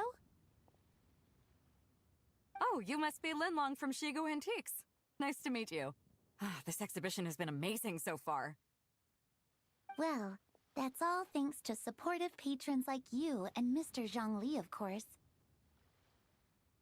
As for this war chariot, it was discovered by an archaeological team sponsored by Hoishan Hall. The price comes in at 90 million Mora. How much? 90 million? Woo, looks like my eyes were a bit too big for my wallet. Quite a bargain.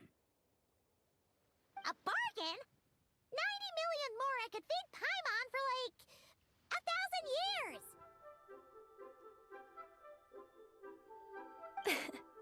And if you actually went on an eating spree that long, perhaps you'd be considered an antique worth that kind of Mora, too.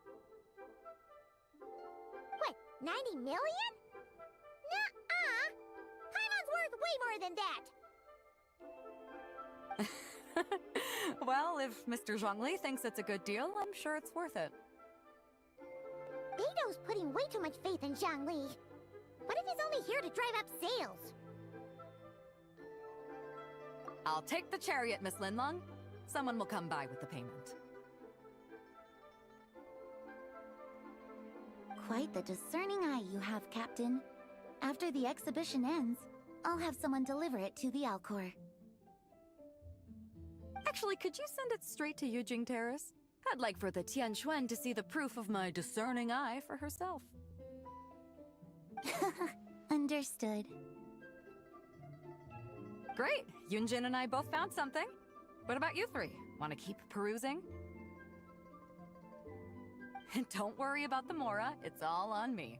Nobody's going home empty-handed tonight. I appreciate your kindness, Captain, but I'm afraid I have some private matters to discuss with Miss Linlang. In that case, don't let us keep you, Mr. Zhongli. Right this way. Traveler, Paimon, perhaps you would like to accompany me. What? So you can show us another bargain antique that's so far out of our price range it's not even funny? Other people are always demanding Mr. Zhongli's time, but it's quite rare for him to extend an invitation himself. I wouldn't pass up this opportunity if I were you, Paimon. Yeah, just don't forget to come aboard the Alcor for a drink later. Yeah, guess you're right. Taking a quick look isn't gonna cost us anything. Let's go!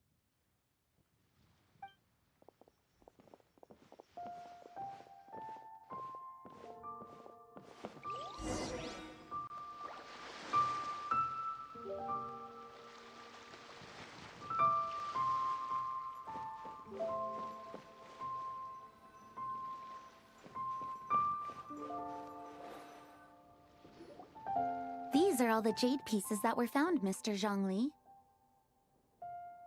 Wow! So many styles! What kind are these? These are a type of ceremonial jade. You're familiar with Chenyu Vale's rain jade, right, yes? Oh, yeah! So these pieces are all used in the rain jade ceremony? Well, you may not know, Paimon, but before the rain jade rite came into practice, Chenyu Vale was known for a different ceremonial tradition that also involved jade. The Bi is used to honor heaven, the Cong to honor earth, the Gui to honor the east, the Jiang to honor the south, the Hu to honor the west, and the Huang to honor the north. These form the 6 ritual jades. It's unfortunate, however, that Miss Linlong's set is missing both the Gui and Hu pieces. Oh, I know. These jade artifacts are from such an ancient time. It's proved difficult to track them down, even for our establishment. No matter. You happen to have precisely the piece I was looking for. Huh? This broken jade token? I didn't expect this to catch your eye, Mr. Zhongli. It isn't one of the 6 ritual jades. An affect belonging to an old acquaintance of mine. An old acquaintance? One of your collector friends, Mr. Zhongli? You could say that. Traveler, take a closer look.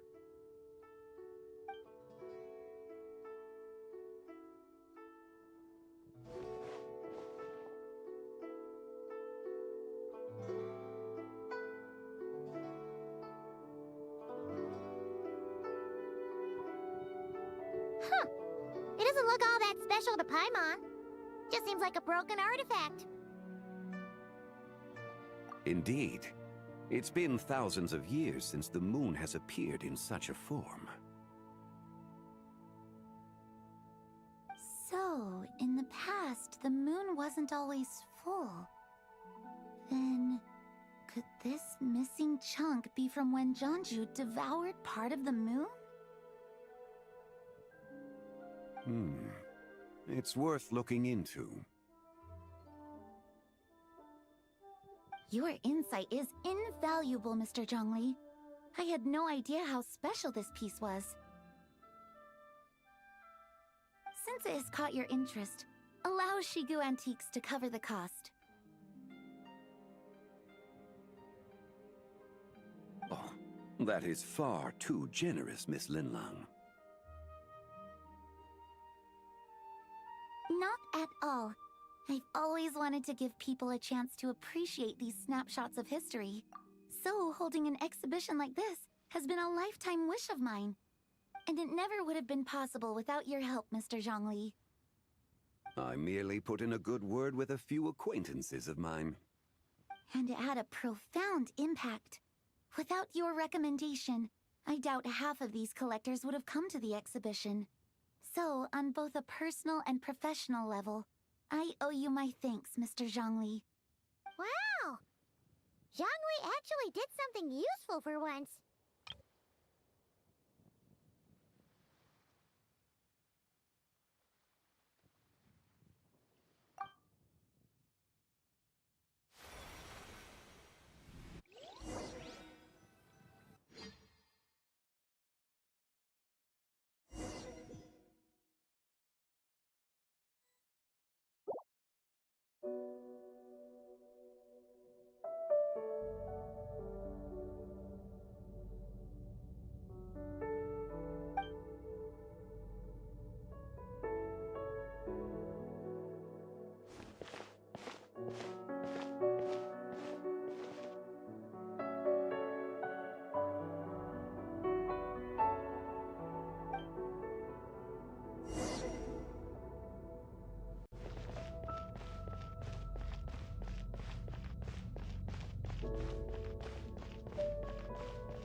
Three, 5, 7.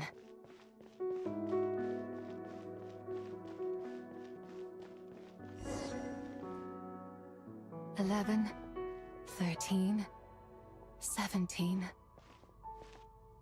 19, 23, 29.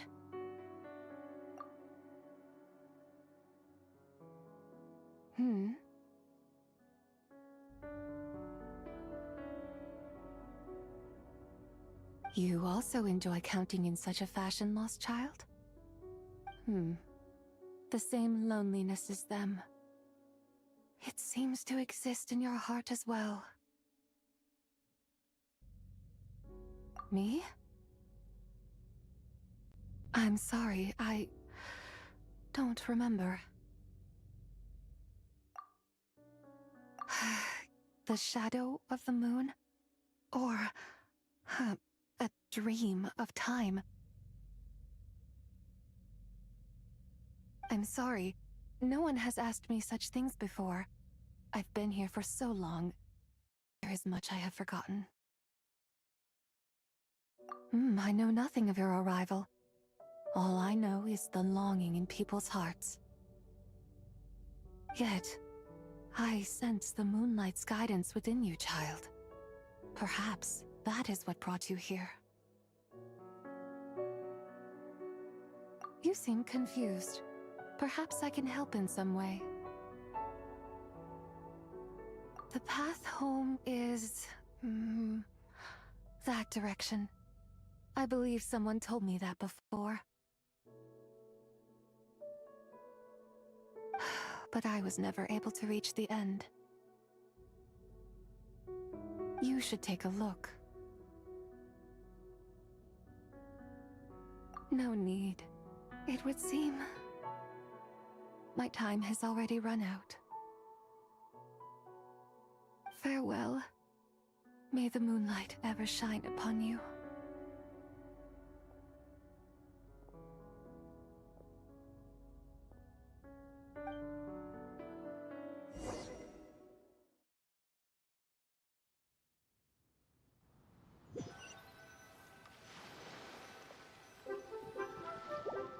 Wow!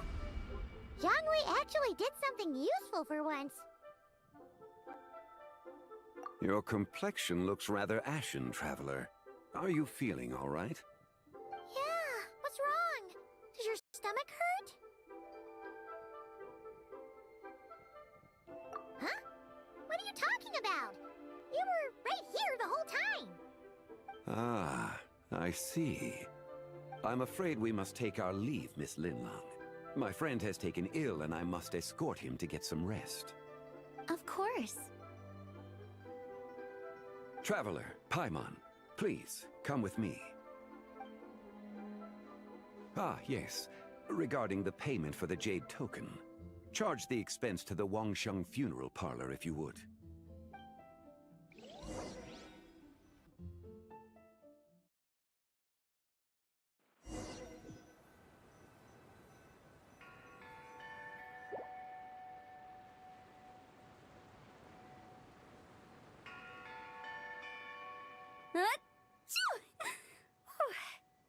Guess someone's thinking of me. Huh, but this late at night? Must be that consultant of yours. I bet he's out there spending all year more at the exhibition. Yeah, he'd be the perfect employee if he just knew how to rein in the spending. But never mind him. Let's focus on the moon. We gotta see if it gets eaten tonight. I don't think it's going to happen.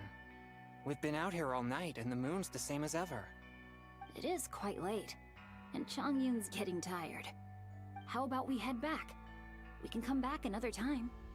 Head back? Already? Actually, I do have a new dish I'm testing out tomorrow.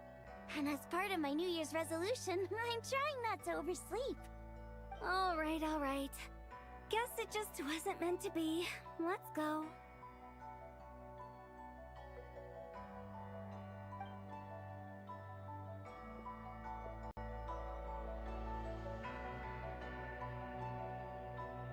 When the sun's out, bathe in sunlight. When the moon's out, bathe in moonlight.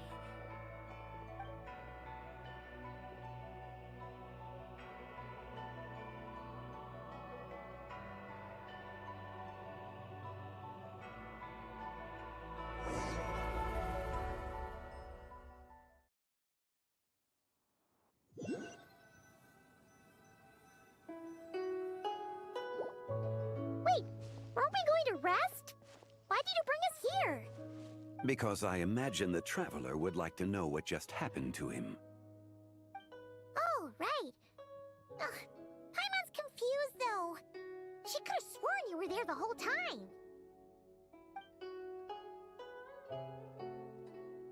Oh, how is that possible? It sounds like his spirit formed an inexplicable connection with the being in that space. Ah, you suspected from the beginning, didn't you? Indeed, the being you met is the fabled White Horse Adeptus, and the original owner of this jade token. Her name is Tubai. Wait, does that mean she's inside this token? 玉符の中にはいない。影の月の中にいるんだ。この玉符はその媒体に過ぎない。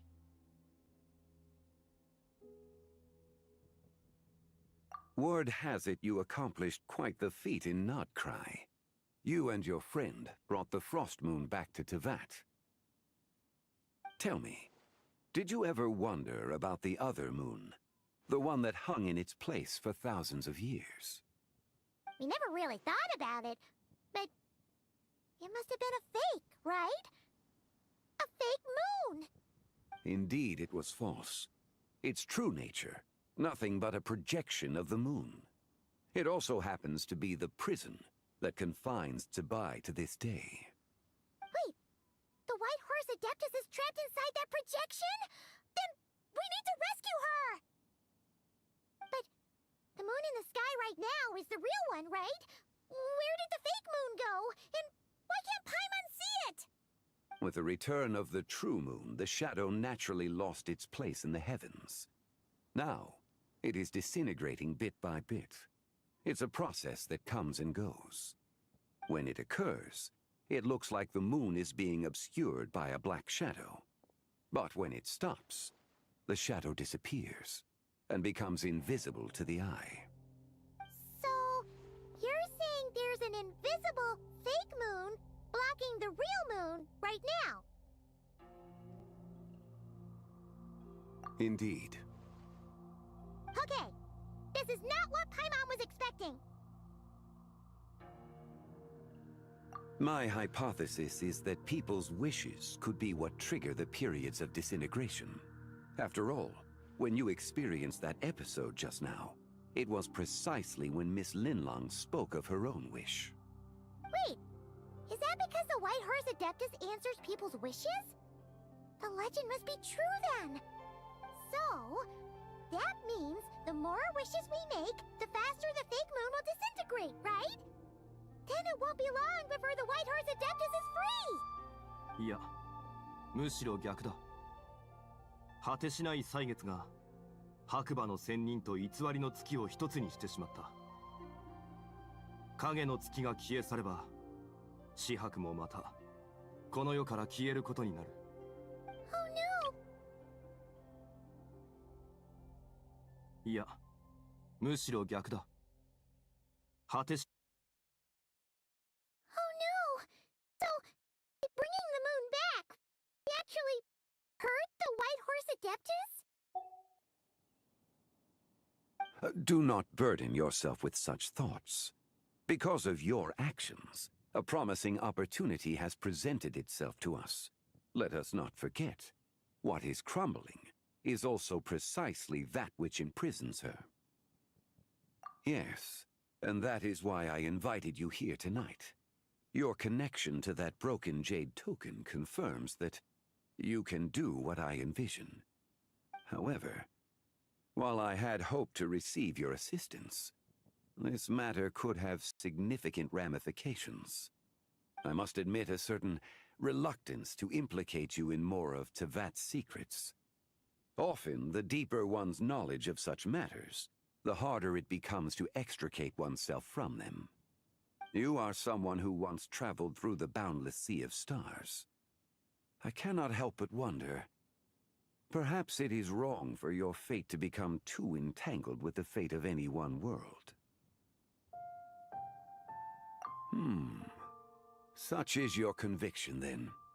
Since journeying beyond Lille, you have had ample time to reflect on these matters, it would seem. では、最初の秘密を教えよう。紫伯はすでに死んでいる。影の月に潜むその存在は、彼女が死の直前に切り落とした三指神の一人に過ぎない。The White Horse Adeptus is dead? Weren't you supposed to tell us how to fix this? Now it just seems even more impossible! Please, remain calm, Paimon, and allow me to explain. The three deadly selves is a practice used by those engaged in spiritual cultivation. The intent is to sever the three vice-laden mortal selves to reveal one's true, pure self beneath. However, Zebai's three selves are more complicated in nature. Because in the moment before her death, someone preserved the shattered essence of her soul and placed the fragments within her three deadly selves. If we retrieve the three fragments of her soul, there is a chance we can restore her presence in the mortal realm. So that means we can bring her back to life? Yes, provided we retrieve the fragments of her soul's essence from the three deadly selves. そうだ。実は彼女は紫伯の上司神で、名を死去という。紫伯の死後、影の月へと昇天し、その一部となった。The essence that resides within her is a heavenly soul, also known as Taiguang. Thus, this self is the closest to Zebai's true nature. 死去に関しては影の月に囚われているため、俺たちには何もできない。他二つの魂の根源を探し出し、一つに融合させる必要がある。Her second deadly self is called Tzu. After Zebai's death, she fell into a slumber deep beneath the earth in what is now known as the chasm. The essence within her is the earth soul, also known as Shuangling. She is the self that inherited most of Zebai's memories and wisdom. The chasm? So, do we have to go there to find her? That won't be necessary. I sensed her presence on the jade carriage from earlier, the one at the exhibition. It's possible the return of the frost moon awakened her, and she emerged from the chasm alongside that batch of ancient artifacts. Wait! That must be why you agreed to help with the exhibition! To investigate the artifacts! Indeed. So in truth, Miss Linlong was the one who helped me. The third deadly self is Zichao. The essence within her is the human soul, also known as Yojing, Zebai's shade. Thus she is the most free-spirited among the three.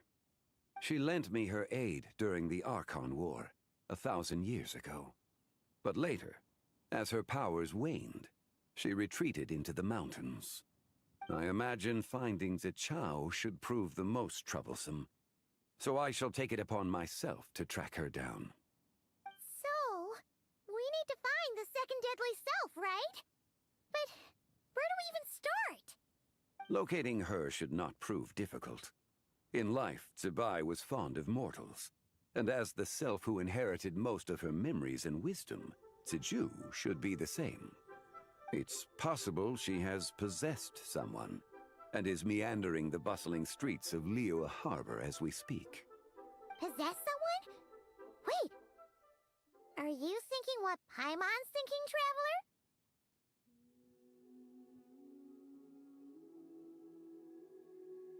What if she raided a tomb and dug up some super special relic, then got herself haunted by an ancient ghost?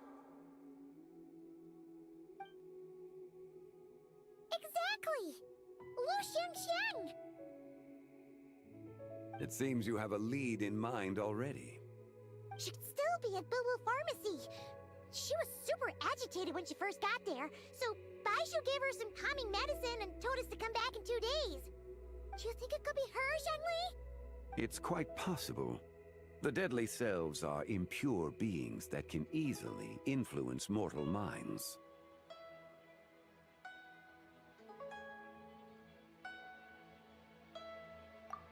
A sound plan. Well, I should get started on my own investigation then. But you're leaving already? I must. Zichao went into hiding after the Archon War. If I am to have any success tracking her down, and there's no guarantee, I should start sooner rather than later. But there's still so much you haven't told us! Like, who the White Horror's Adeptus actually is, and how she died in the first place! Not to mention who it was that preserved the fragments of her soul. Should our endeavor prove successful, then naturally those answers will follow. If not, speaking of them would be rather meaningless. It would seem that this is a question you are unwilling to set aside. Very well. I shall tell you. It was the Avatar of Time. Ah, so you know of her existence. The ruler of time saved her soul. Indeed. Preserving what remained of Zibai's soul in the moment before her death. Only the power of time could be capable of such a thing. However, there is no telling what effect it has had on the 3 deadly selves. In other words, you must exercise caution when seeking out Ziju.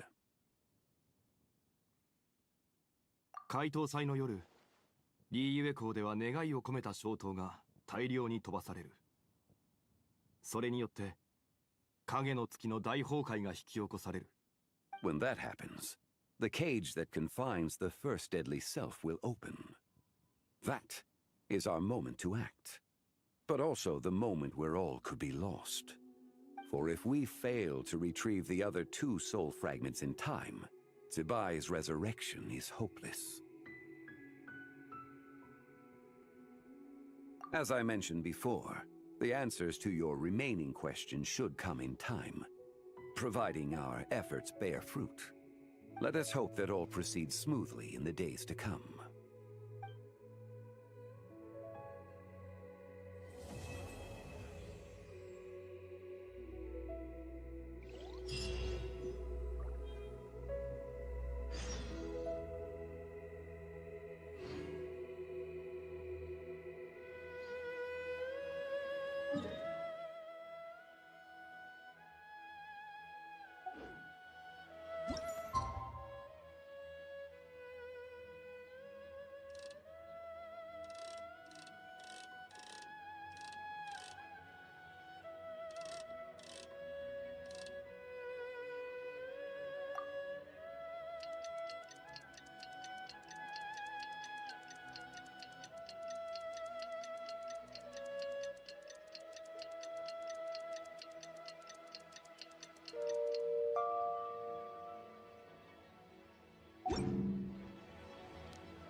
Should we head to Boo Boo Pharmacy today?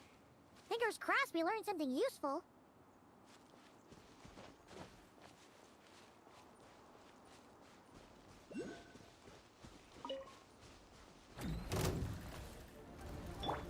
Neutralize! Overruled!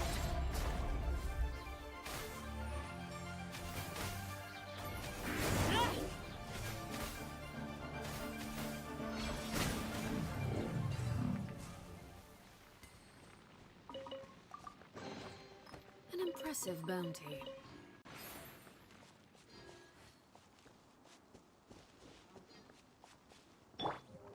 Coming at ya!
A walk would be nice.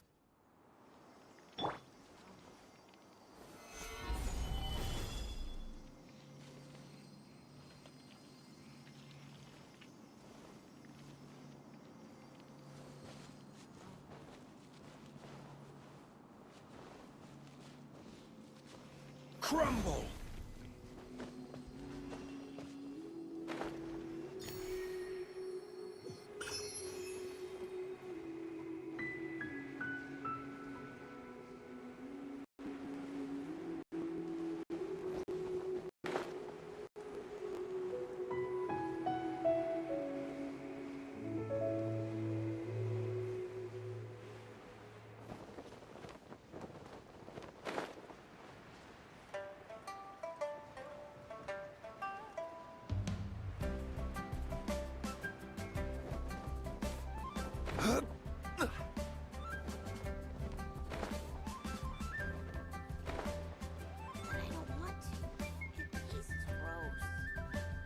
So let me get this straight.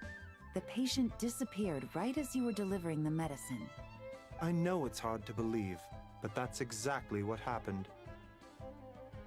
It's true. 1 minute she was there, and the next she was nowhere to be seen. Hey, it's Yelan! Fancy seeing you here! Oh, is this a bad time? Not at all. Just a small roadblock in the case I'm working. Mingguang asked me to investigate a patient named Lu Shangshang. If you're here to find her too, then you're out of luck, I'm afraid. She went missing this morning. What? According to Dr. Baiju, the patient vanished right under his nose. but it just seems like that should be impossible.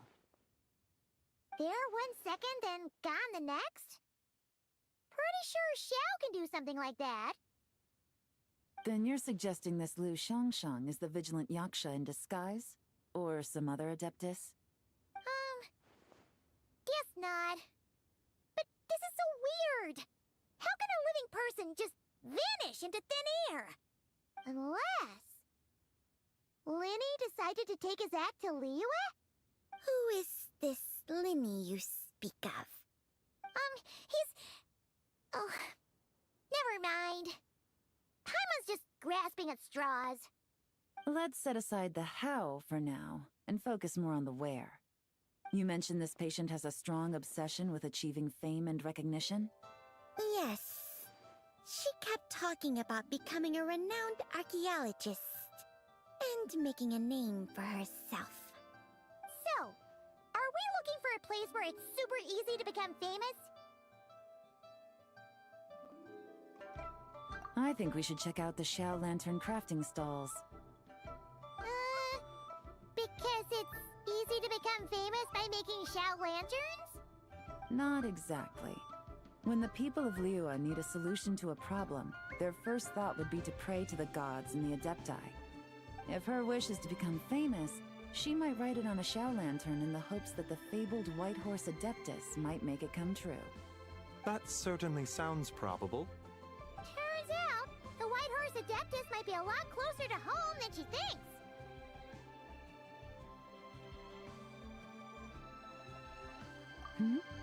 What was that? Nothing! Let's go check out those stalls!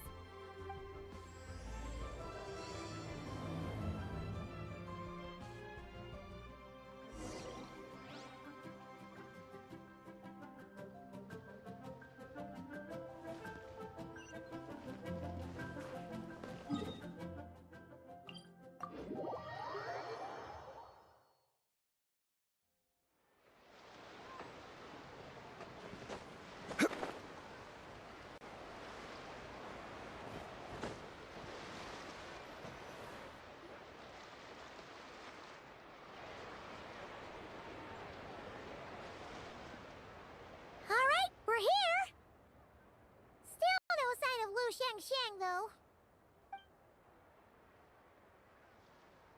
As long as you're patient enough, Paimon, you'll find that hunting down people is no different from hunting boars. We need to blend into the environment, or we risk alerting the target. So as far as everyone here is concerned, we're just ordinary tourists. Oh, okay. If we need to blend in, then let's make some Xiao lanterns and write our wishes down, like everyone else.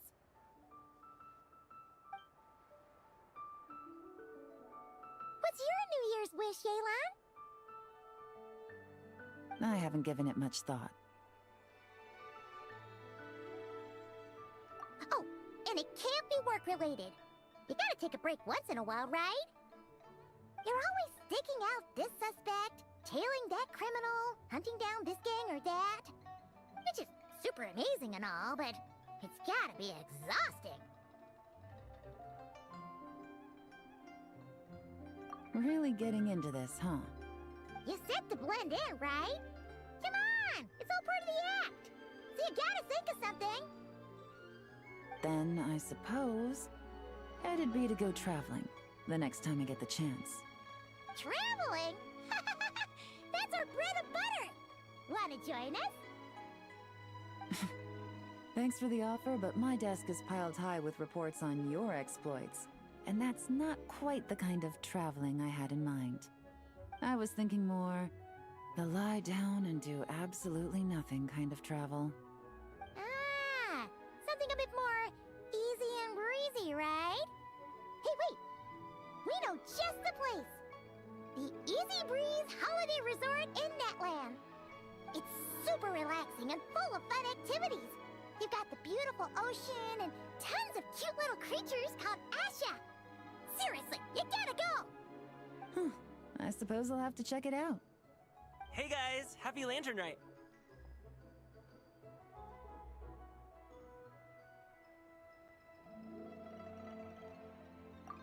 What a coincidence! You here to make Xiao lanterns too? Well, it's that time of year, am I right? Thought I'd join in on the fun. You can't have Lantern Night without making one of these. What you gonna wish for? Aw, man, it's kind of embarrassing, but... whatever. The truth is, the mighty mythical beasts are seriously struggling with recruitment.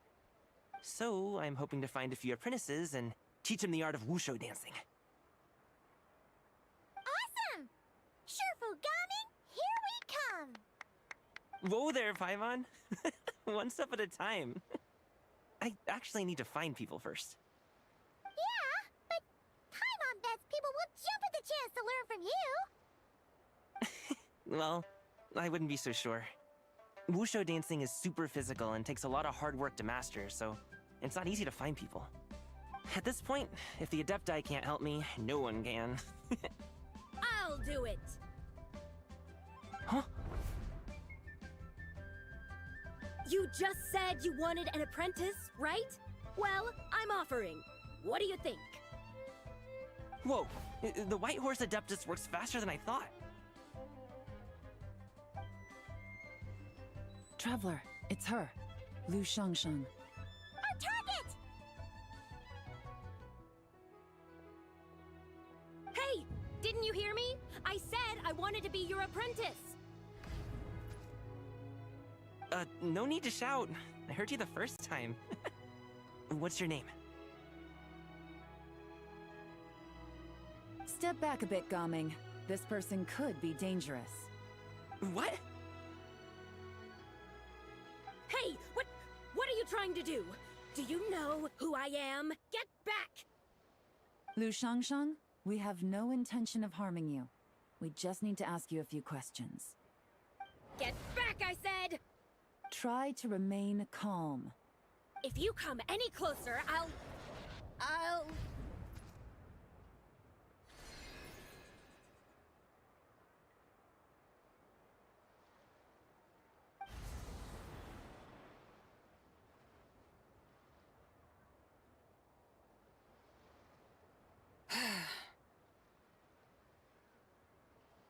Little wisp of a being. How are you able to see me? So what if I am? Leave at once! You, a mere mortal, whose own life hangs by a thread, would dare reach for the power of life and death? Unless you wish to be condemned to eternal damnation, you would do well to abandon this foolish endeavor. I shall speak on this no further. Don't come any closer. How did I get here? Who are you people? Playing dumb, are we? Save it. We know you attacked those people at Wanmin Restaurant. What? No, I would never. You must be mistaking me for someone else. You don't remember. Of course not. How could I do such a thing? What about the photo you took near Chuang Terrace? What photo? What's going on? It's like she lost her memory or something. Well, this complicates things. I'll take her back for questioning and let you know what I find. Take her away. But I didn't do anything! I swear! That's weird. She seems so normal now, but she doesn't remember anything. This is just great. An apprentice falls right into my lap and now she's gone! Don't worry, Gaming. This is a special case. I'm sure you'll find one soon. Unless you're gonna pony up and offer a real solution, Paimon, I don't want to hear it. Gaming? What's up with... I'm done here. I'm gonna go find an apprentice, and I won't take no for an answer. Gaming, wait! Is it just Paimon, or was Gaming acting super weird just now? What?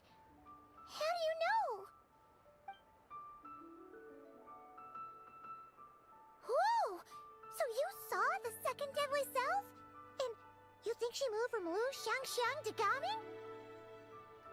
Uh-oh. Then we better find him before something bad happens. Let's go!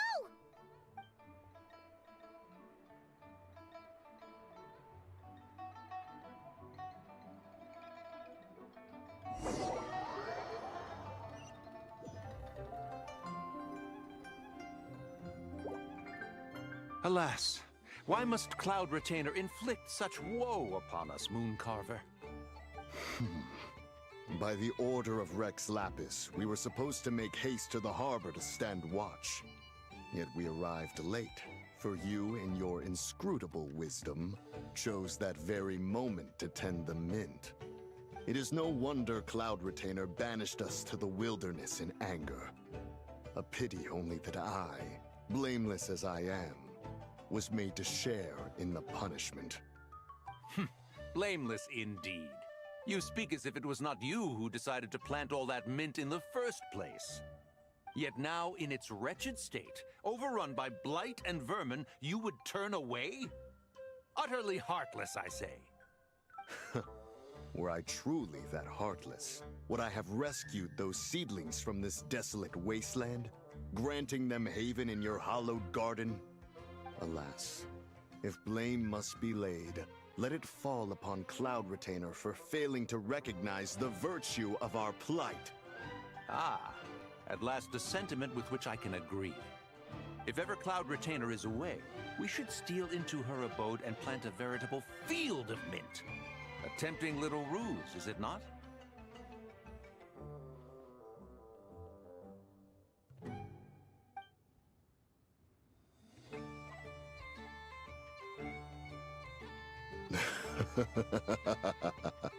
Positively ingenious.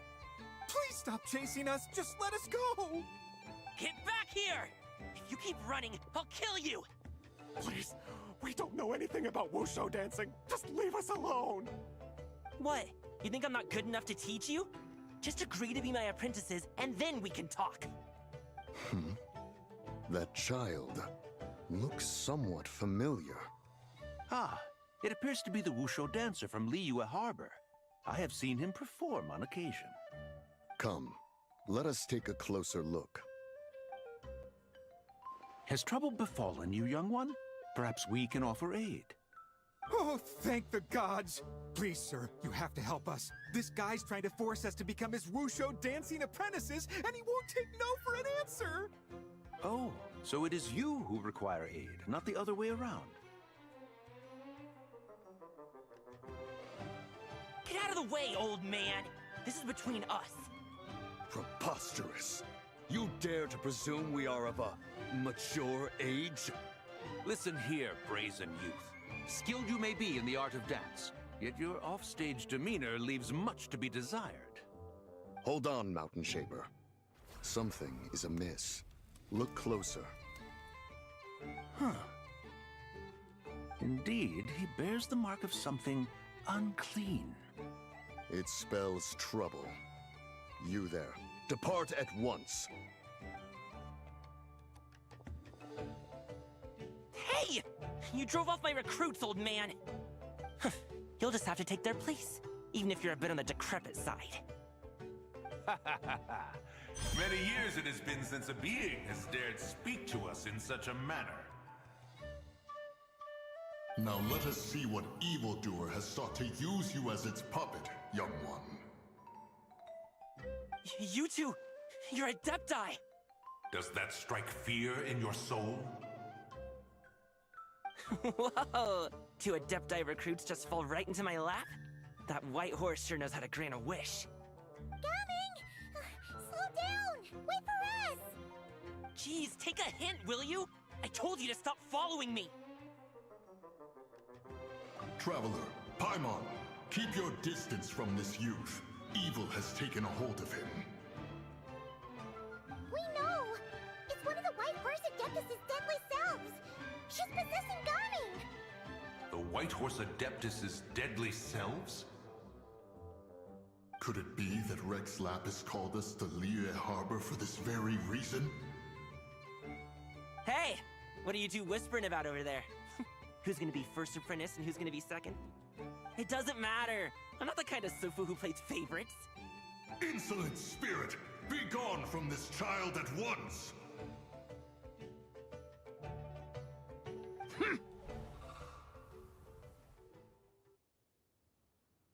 Little mite of a mortal. Getting in my way again, I see.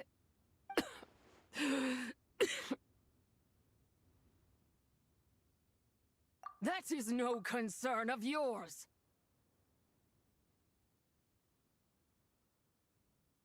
No, only by doing it myself will I find peace. Otherwise, rage will consume me. If I lose control, all will turn to dust. The curse of time. The memories this body holds. Come no closer! This is your final warning.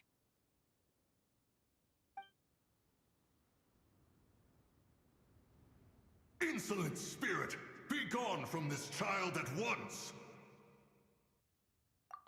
Huh? Traveler and Paimon? And two Adepti?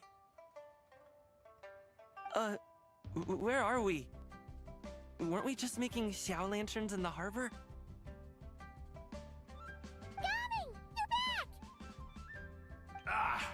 The sun is most scorching. Agitation stirs within me. I require cooling mint to beat this heat. And speaking of, Cloud Retainer has scorned this verdant wonder long enough. It is time for her to feel its wrath.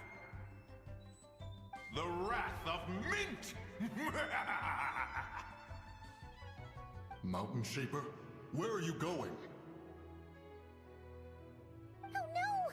Now Mountain Shaper's acting weird! Oh, you don't think it spread to him, do you? Spread to him? Quickly now, explain to me what has been happening.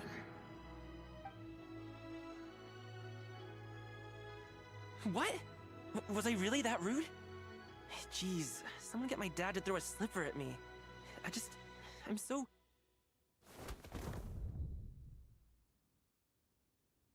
Whoa! You okay, Gaming? He is fine. It is simply exhaustion. But to think Mountain Shaper would succumb to something like this, it is most unexpected. So, what do? We can't just leave Gaming like this, but we can't ignore Mountain Shaper either, right? My cultivation level rivals that of Mountain Shaper.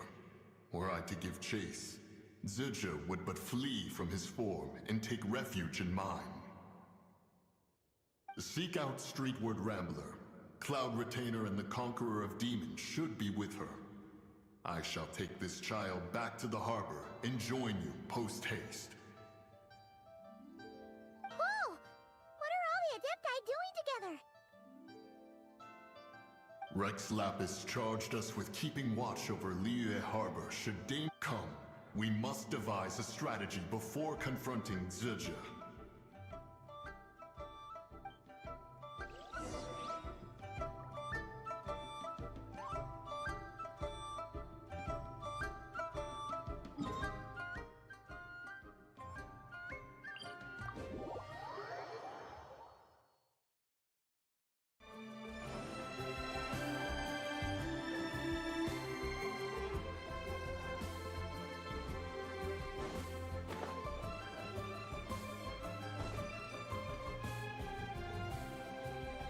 Rise!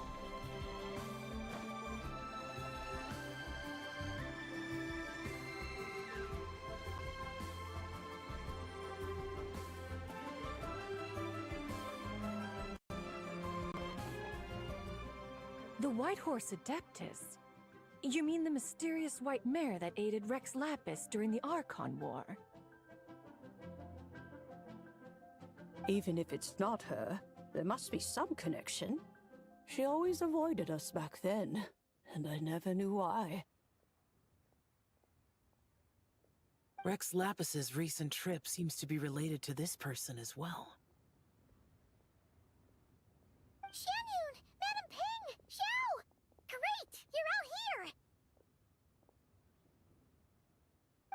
Traveler, it has been quite some time. Oh, happy lantern right, Paimon. You're as lively as I remember. I trust things have been well. Sorry, Madam Ping. No time to catch up. Something terrible has happened. What is it? Has Mountain Shaper gotten himself into trouble? Mooncarver is here with you, but he is not.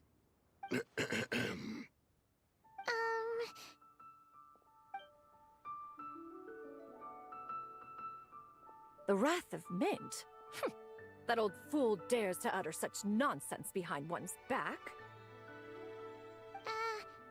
Yeah, that's not really our biggest concern here.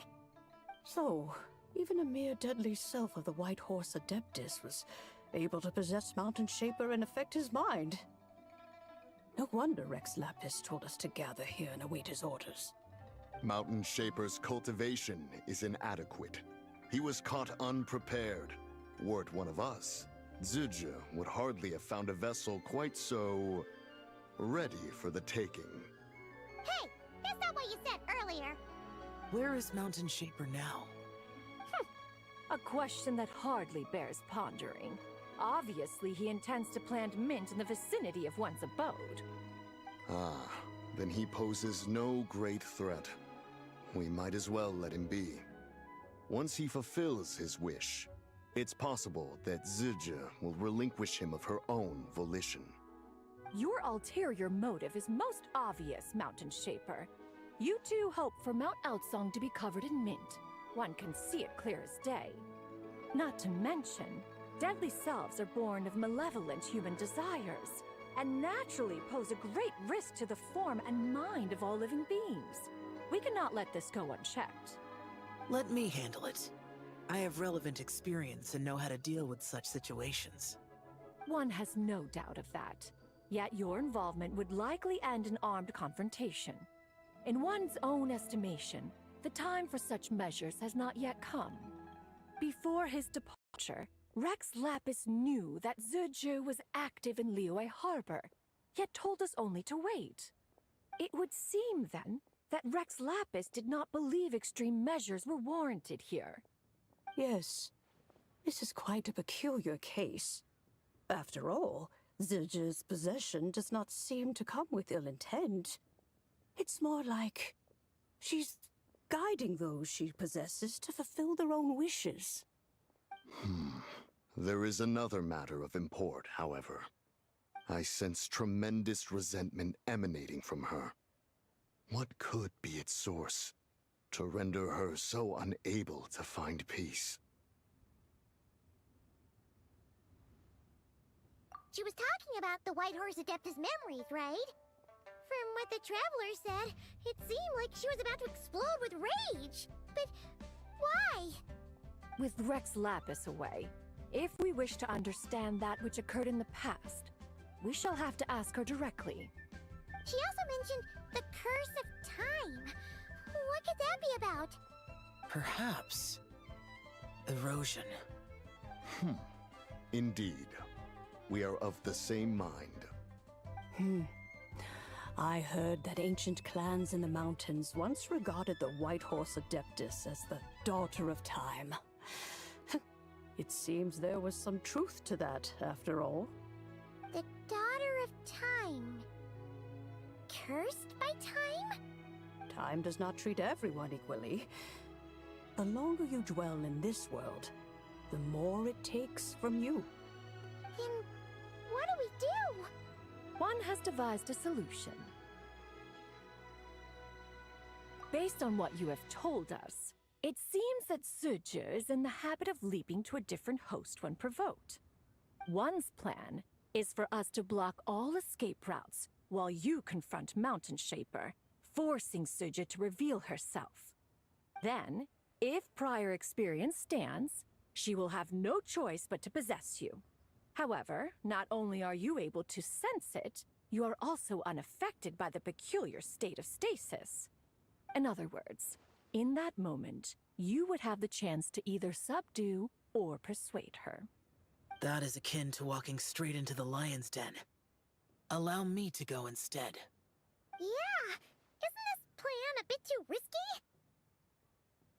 Why doesn't Paimon try first? After all, even if she got possessed, it's not like she would pose a danger to anyone. Paimon's wishes aren't all food-related, you know. One would not suggest this course of action if one had any such reservation. Time and again, the traveler has proved immune to Sij's influence. Consider for a moment why that might be. Oh yeah! That's what the first deadly self told you, right? Perhaps your time in Nodcry left you with the blessing of the newborn moon goddess, traveler. And this Whitehorse Adeptus clearly has a profound connection to the moon. Indeed. Indeed. I see. Have you other concerns, Conqueror of Demons? I was just trying to fathom why Rex Lapis left without explaining the situation in detail. But now I think I understand. Rex Lapis entrusted this matter to the Traveler, which means in his estimation, the Traveler must be the key to its resolution. So I have no other concern. I trust Rex Lapis, and I trust you. Then we are all in agreement on proceeding with this plan? Very well. We should depart at once, lest we lose our chance. Let us see whether that old fool truly dares to face one's abode with Mint.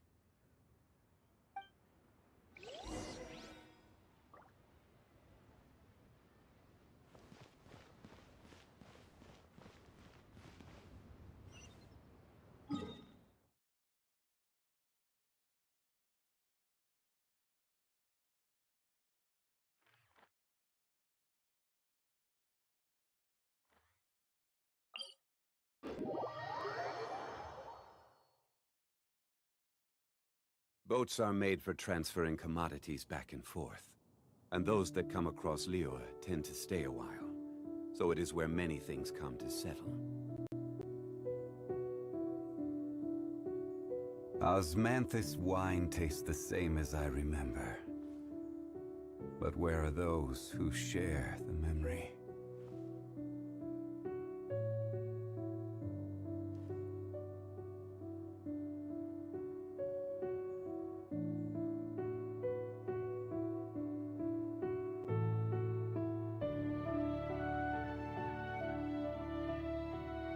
Where do you want to go next? If you'd like to see Liyue's tourist spots, I have a few references.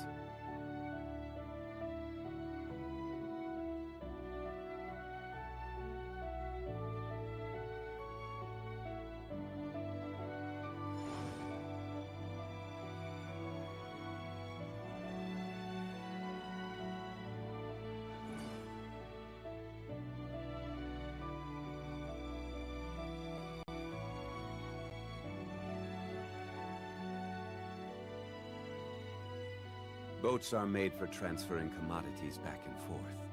And those that come across Liyue tend to stay a while. So it is where many things come to settle.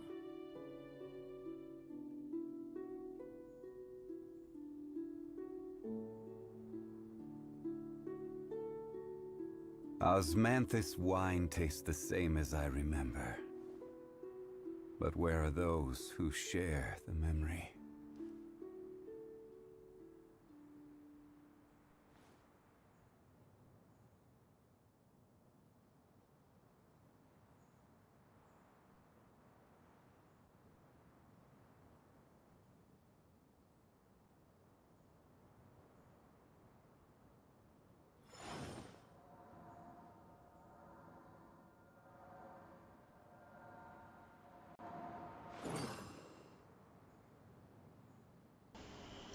Okay so guys आज के लिए थोड़ा यहीं तक रखते हैं, फिर मिलते हैं इसके नेक्स्ट पार्ट पे,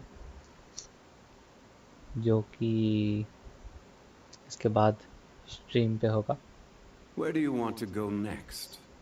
If you'd like to see Liyue's tourist spots, I have a... and mostly मैं शाम को या रात को एक स्ट्रीम करूँगा, तो stay tuned for the next stream. Okay. Goodbye, guys. Everybody.